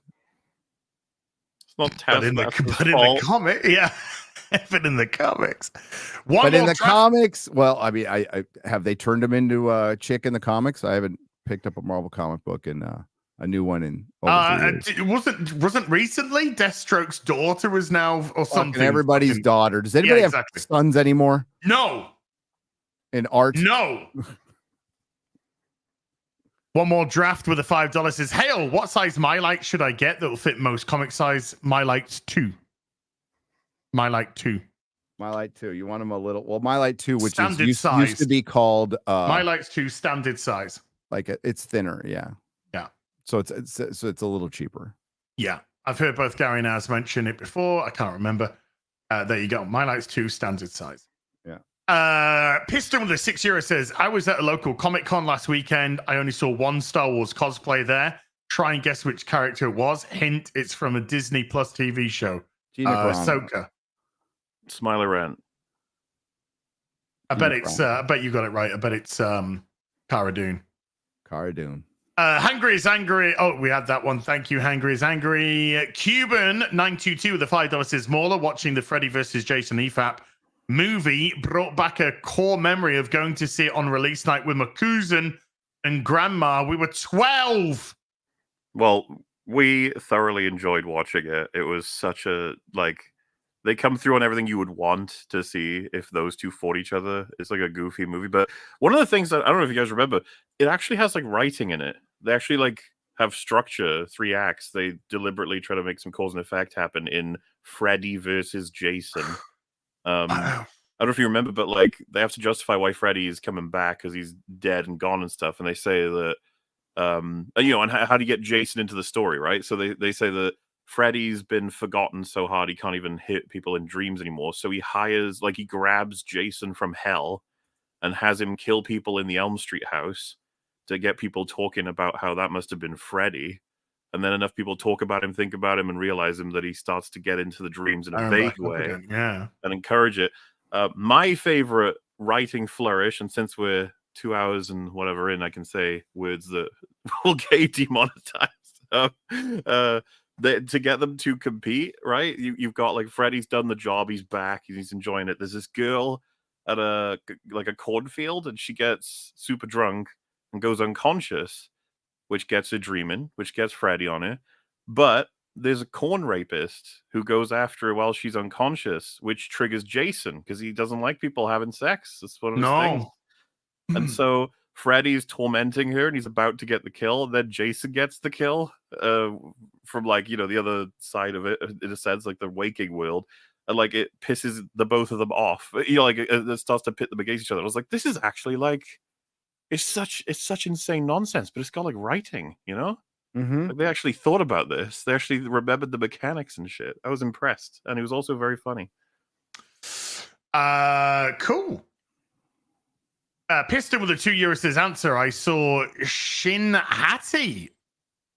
I also saw a cosplay for Wiccan. Oh, I remember the Shin girl. WICCEN. Shin Hattie, that was the the little chihuahua, wasn't it? As Gary would say. B Chain 315 with a $10 says, hail, the critics, inverted commas, love Dragon Age of the Veil Guard. Are you excited to finally see yourself as true Zipper Tits as? Fucking absolutely. The game is going to be a disaster. I would say RIP BioWare, but you reap what you sow. Yeah, I think BioWare's been dead since Mass Effect 3. The Salt Merchant with a $2 says, Spranking as space equals remember Leprechaun. Oh my goodness me, yeah. Holy shit. Sean Sullivan with a £2 says, have you seen Nick Cage as Spider-Man Noir leaks? Yeah. No, not yet. It does look like as neat as it can be. He's on like a car or whatever, but I assume that's not Nicolas Cage. It's gonna be a stunt double, but I don't know. Looks about as good as it can be. Yeah. Mark's with a 117B of the 6 months says, this is your reminder that the Stalker film releases on Halloween. 1 hour of pure passion. Kelley might enjoy it. YouTube channel hosting it. Evan Royalty. There you go. Nathan Cassidy with the $2 says, I saw your Facebook post last summer, but Sindek with the $2 says, hey Gary, great meeting you and M in person. Hail. Hail, Sindek. It was great seeing you in person, buddy. Prison wife Gary. Yeah. The $2. Oh my god. Says prison wallets. Change keeps falling out of mine. Waka waka waka. Why did I have my back end open? I'm opening my back end, okay? Because YouTube's doing that thing. Right. Kevlar horse with 2 £1 supers and no message on either. So I think maybe they were trying to, but couldn't for some reason. So I'm sorry about that, dude. McCready with a £5 says, got my beautiful first edition. We went through that one. Sorry, McCready. Thank you. Daniel Rude. Right, we did that one as well, didn't we? Desert112 with the 2 Australia says, Gary, you seem to have ketchup on your face here. Oh, I do. Yeah.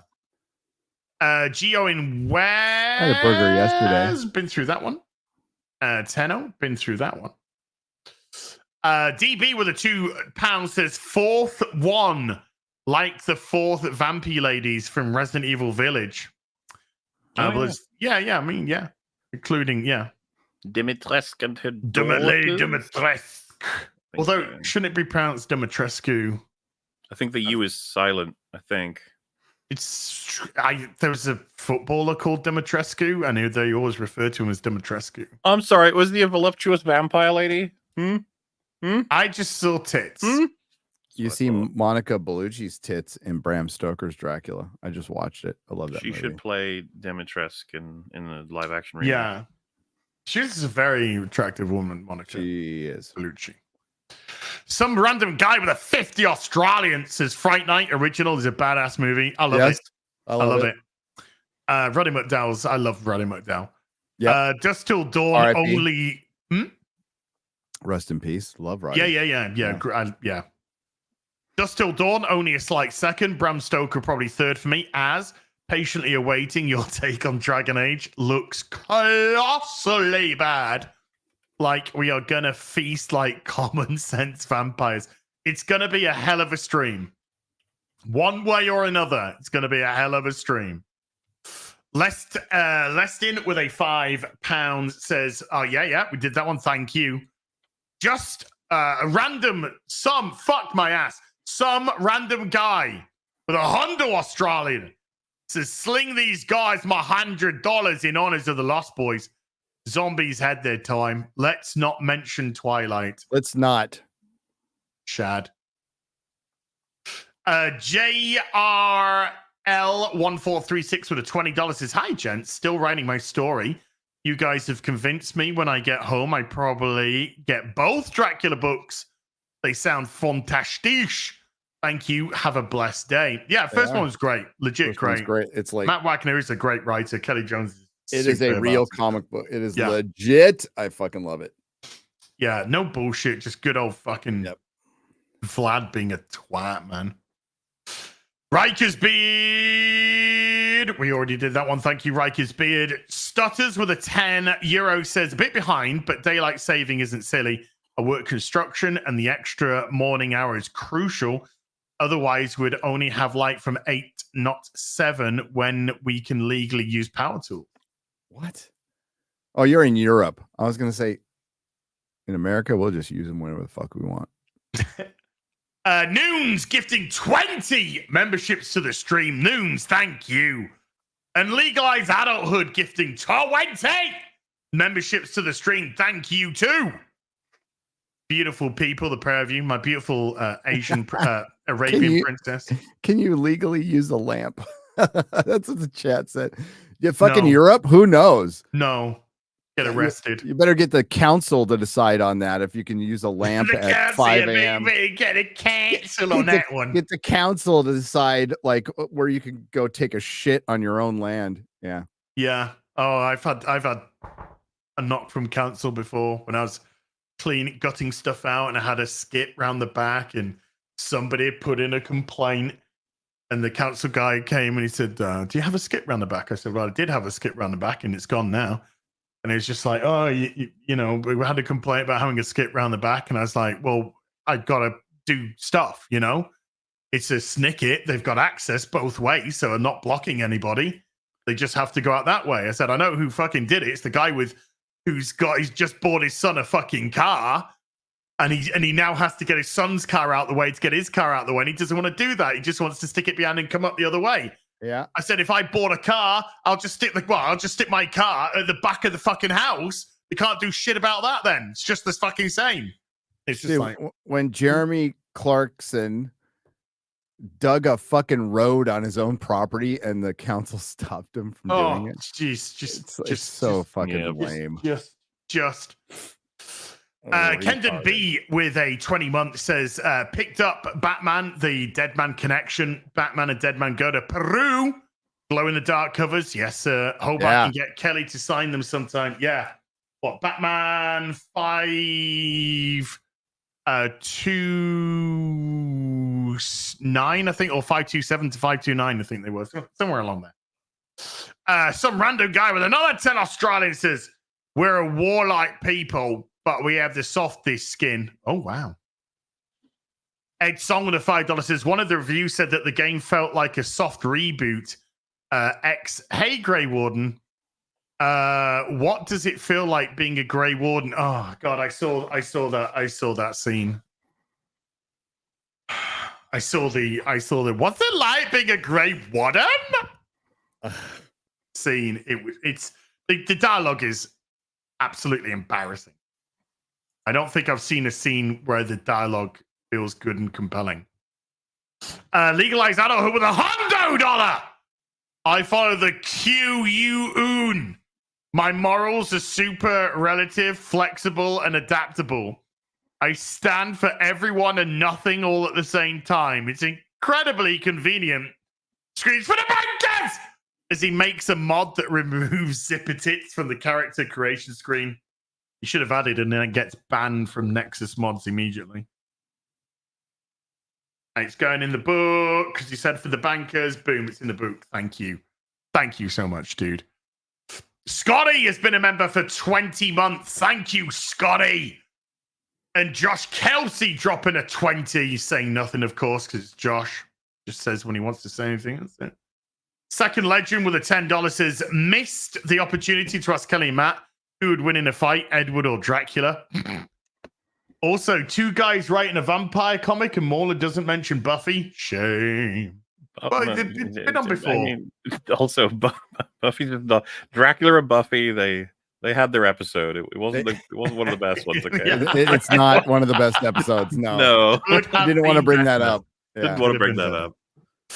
Nathan Cassidy with a $10 says, in Mass Effect 3, you could punch a journalist in the face for annoying you as part of a running gag. Even though it didn't matter in the end, that game understood what makes those choices fun. Yes. Ray Gonzalez with a $2 says, what's with modern video games and crappy dialogue? Crappy writers. Yeah. Rhino Helix with a membership for 52 says, BioWare is in such solidarity with the modern audience. Far end of LGBT. They committed suicide with Dragon Age the Veilguard. We'll see, but I think so. Ed Song with a $5 says, Skillup's review ended this game. When he said it was like HR was in the room, I was like, bye. You can't be mean or evil. Why? It's an RPG. Well, that's just it. It's sanitization. Can't hurt those fucking pixels feelings now, can you? Zico with a 250 RSDs. So in Veilguard, you can't be evil, so boring. Just compare it to their older games or even Baldur's Gate 3. It's fun to be evil in games. You don't get that often. Well, sorry, you're just going to have to follow the stuff. Do you know what it feels like? It feels like Dragon Age Starbucks. Dragon Age Starbucks. That's what it feels like to me. Starbucks, as long as you're ordering the soy skinny frappe cappuccino latte, you know. I saw a great Instagram reel where this person is filming in a Starbucks, and the guy like gets the coffee cup out, and he starts pouring the thing, and she said, "Oh no! I said no milk. I said no milk." He said, "Oh, is this milk?" And that I'm pouring in. She says, "Yeah." He goes, "Well, it's probably not fucking yours, then, is it?" And then there was another one where the guy says brings two drinks and he puts them there, and then the woman says, which one's the oat milk? And the guy goes, well, if you fucking read.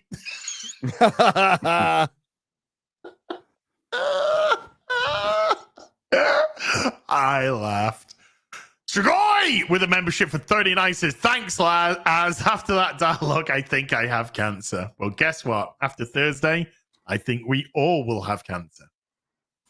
Goji the King has been a member for 10 months. Since the last few years, I've been playing a ton of H anime games. Better stories, better plots, and fun games. And the visuals are a plus. Hail the fellowship. When he says H, does he mean like what, hentai anime games? Is that what he means? Must be, yeah. Okay. Louis C, at least got big tits. Louis C with a $10 says, I've seen better and far more romantic dialogue and chemistry in an interracial gangbang prawn film. True. Ed Song with a $2 says, Oscar-worthy acting right there. Voice acting. Yay. Mr. Mark 12 with a 50 Norwegians says, I feel so represented when they talk about coffee. I also drink coffee. Game of the year. Right? It is though, isn't it? It's just like, I drink coffee. Ray Gonzalez with the $5 says, as just for that video, I'm going to buy some tea now and microwave it. It's not my fault.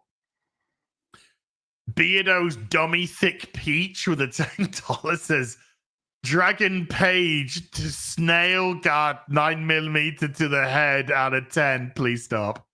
Oh.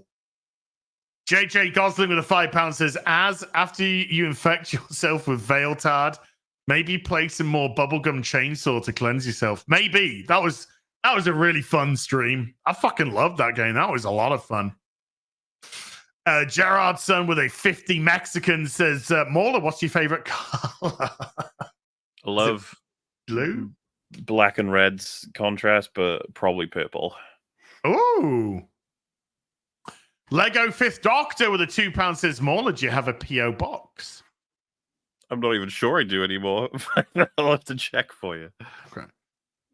No Zaku Boy with a $10 says, how about giving me a shout out? Go check out Schlurpo and Schneem, a Star Wars saga better than the Acolyte and Outlaw combined. Streaming episode 2 at 2 p.m. CST on Kick and YouTube. There you go. Ooh. There you go. Shout out.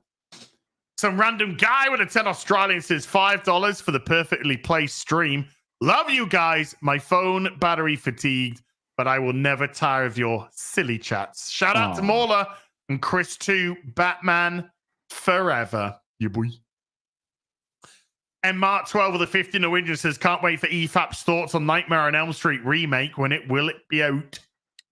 Well, Halloween night we'll cover the 2010 remake of A Nightmare on Elm Street, the one that everyone loved, and it revitalized the whole series. I totally forgot they did that. It's because it was awful and everyone hated it. Yeah. Abigail with a 20-month membership says, Asden Mauler, remember the time when Gary the Gamer soloed that perfect no death run in Destiny 1's Vault of Glass?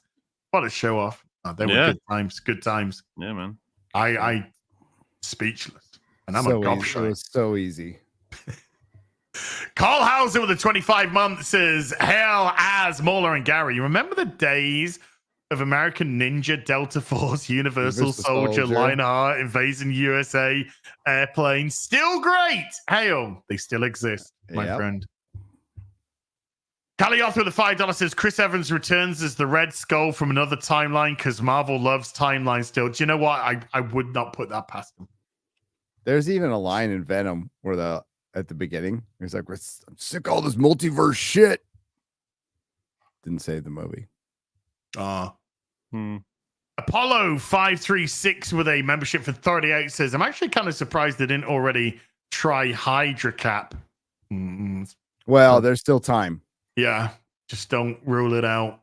Well, I mean, if they're doing Tony Stark and Doctor Doom, like, I think they're setting it up. Yeah. The old Avengers, who everyone loves, will all be bad versions of themselves fighting the new DEI Avengers. It'll be great. Oh my God. You can see all the characters you love get shat on. That's what they're gonna do. Some random guy with a 10 Australia says the stuff you're doing right now is far more legitimate than anything I've seen lately. Fifth Element was good for a laugh. Again, though, we old bitches. I like Fifth Element film. I love Fifth Element. Yeah. Ed Song with the $5 says the IQ test at the end of the Marvel DC article seemed like low-key insult. Thank you for reading our article. Did you lose any IQ points? I didn't even see that. There's an IQ test at the end. Yeah. That's funny. Yeah, I saw that. I smiled. I did smile when I saw that. That's hilarious. Kelley off with the $2 is breaking. Sony shutting down Firewalk Studio. Yes, sir. What was the breaking news? Did I miss it? Firewalk was being shut down. Oh, that's terrible. What is it? Paper Liger with a membership. Thank you, Paper Liger.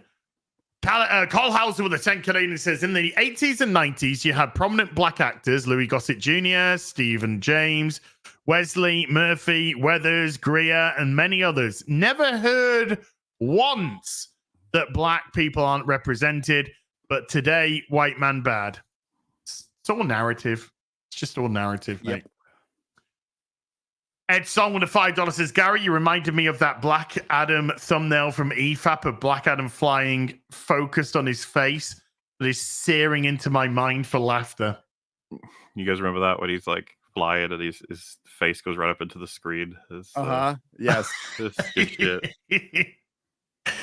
Tyler Knudsen with a $5 says, loved Nerdrotic on the Unsub podcast. Would love to have Mauler on it.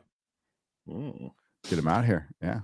Ed Song with a $5 says, no, Gary, Captain Marvel is the first best founder prime anchor being Avenger. Yeah. She's the pillar of the Avengers. Every other claim is fake news. I love how they named the team after her test plane.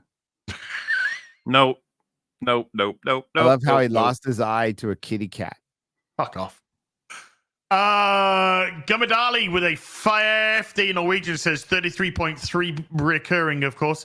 Percent of the super chat will be the second installment of reparations for Dustborn.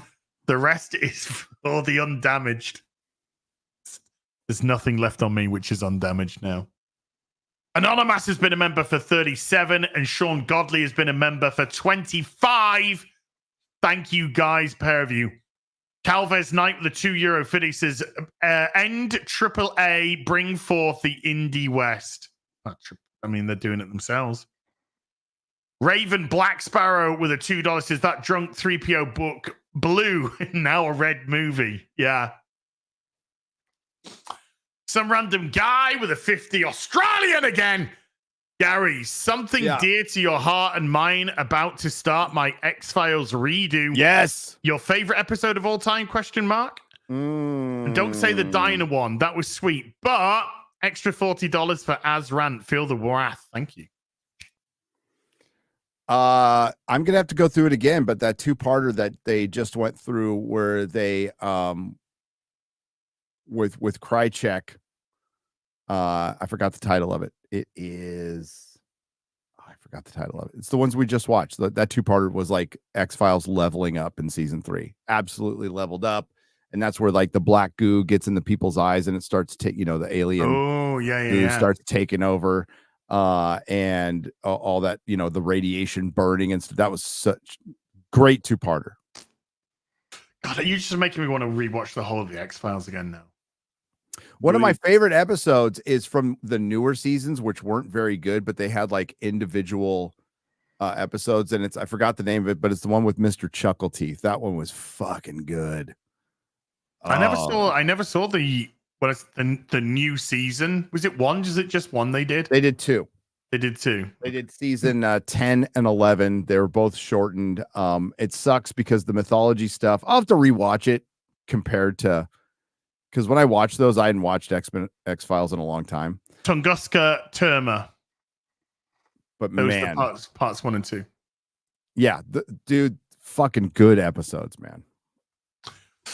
Ed Song with a $5 says, I imagine a taskmaster trying to learn a copy of Thor's fight, a very short ordeal. Carl Howes with a 5 Canadian says, remember the return of Optimus Prime? The hate plaque didn't discriminate. Went after everybody.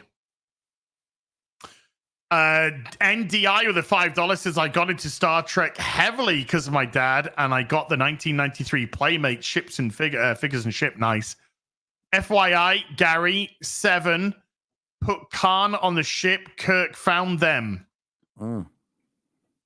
in tows. MG with a £5 says Mystery Sunday show as did you tell your ghost story? If not, tell it now. No, I didn't do a Sunday show because my eye was one of the reasons why I'm wearing my glasses on the streams at the moment and videos is because my right eye is actually infected and swollen and it's a pain in the ass. So on Sunday it was particularly bad. So I didn't do anything on Sunday at all. But I'll go through the ghost story maybe this Sunday, maybe this coming Sunday. But I wasn't actually going to do it. I was actually going to do it on that Sunday. Episodes were Piper Maru and Apocrypha. Apocrypha. Those two episodes were fucking good. Frank Sponitz wrote them, and this is where Gilligan was on as he started coming on as a story editor. Vince Gilligan. Yeah. And some random guy with a $20 Australian says, Gary keeps me going, as helps. Not stalling. Love you, Morley.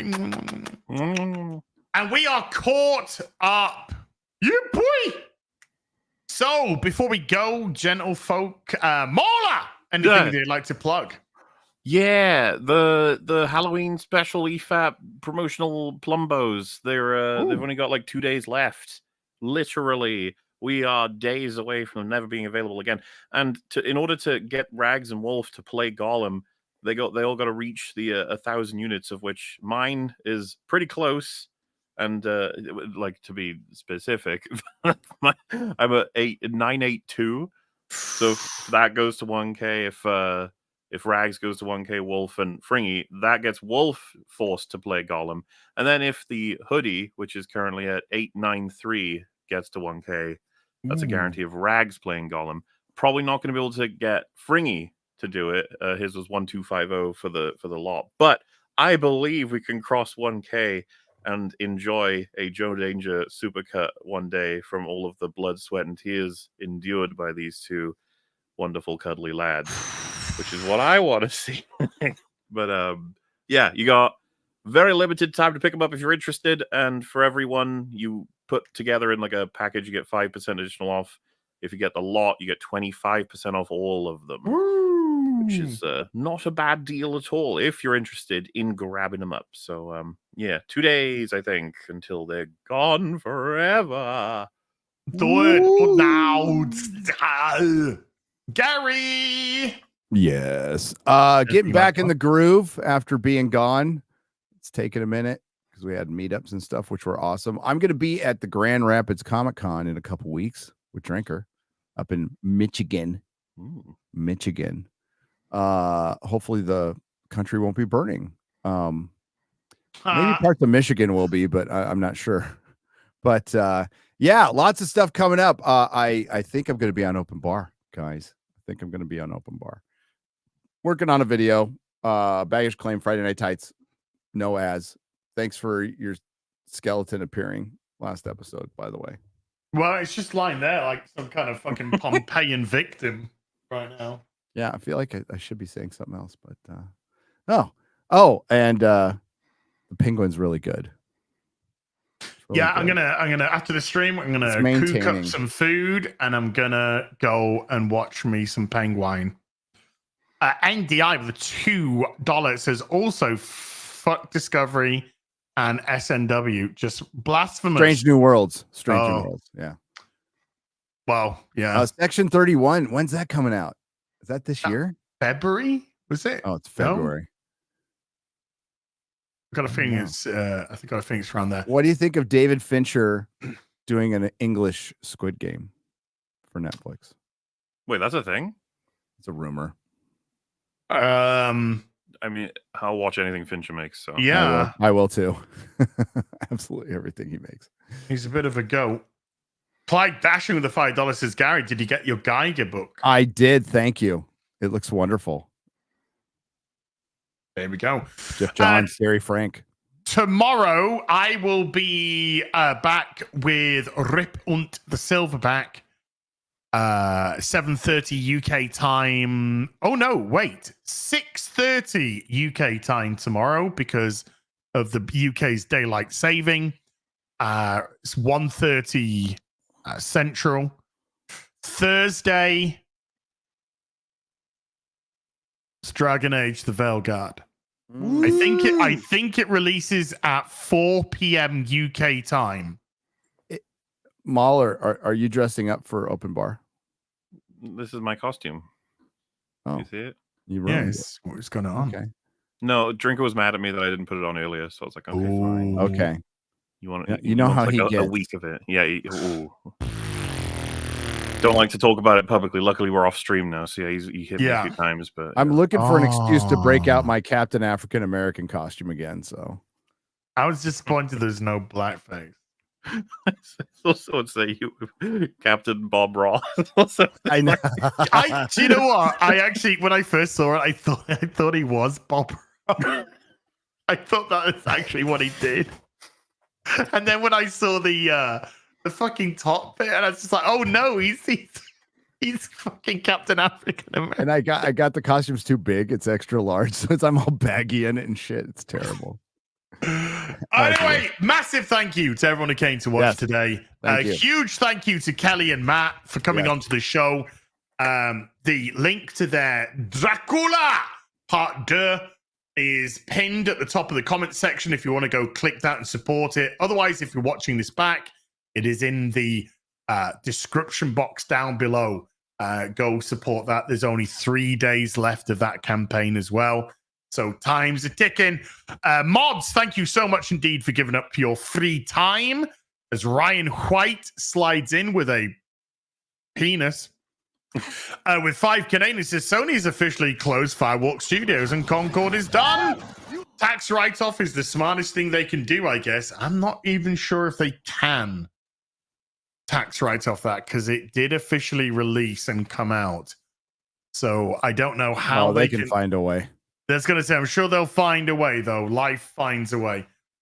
Everybody who super chatted, membered, remembered, gifted memberships, thank you for supporting the channel. We'll be back next week on Gary's channel. Until then, you take care. Goodbye, Belubu. Bye-bye. Bye-bye.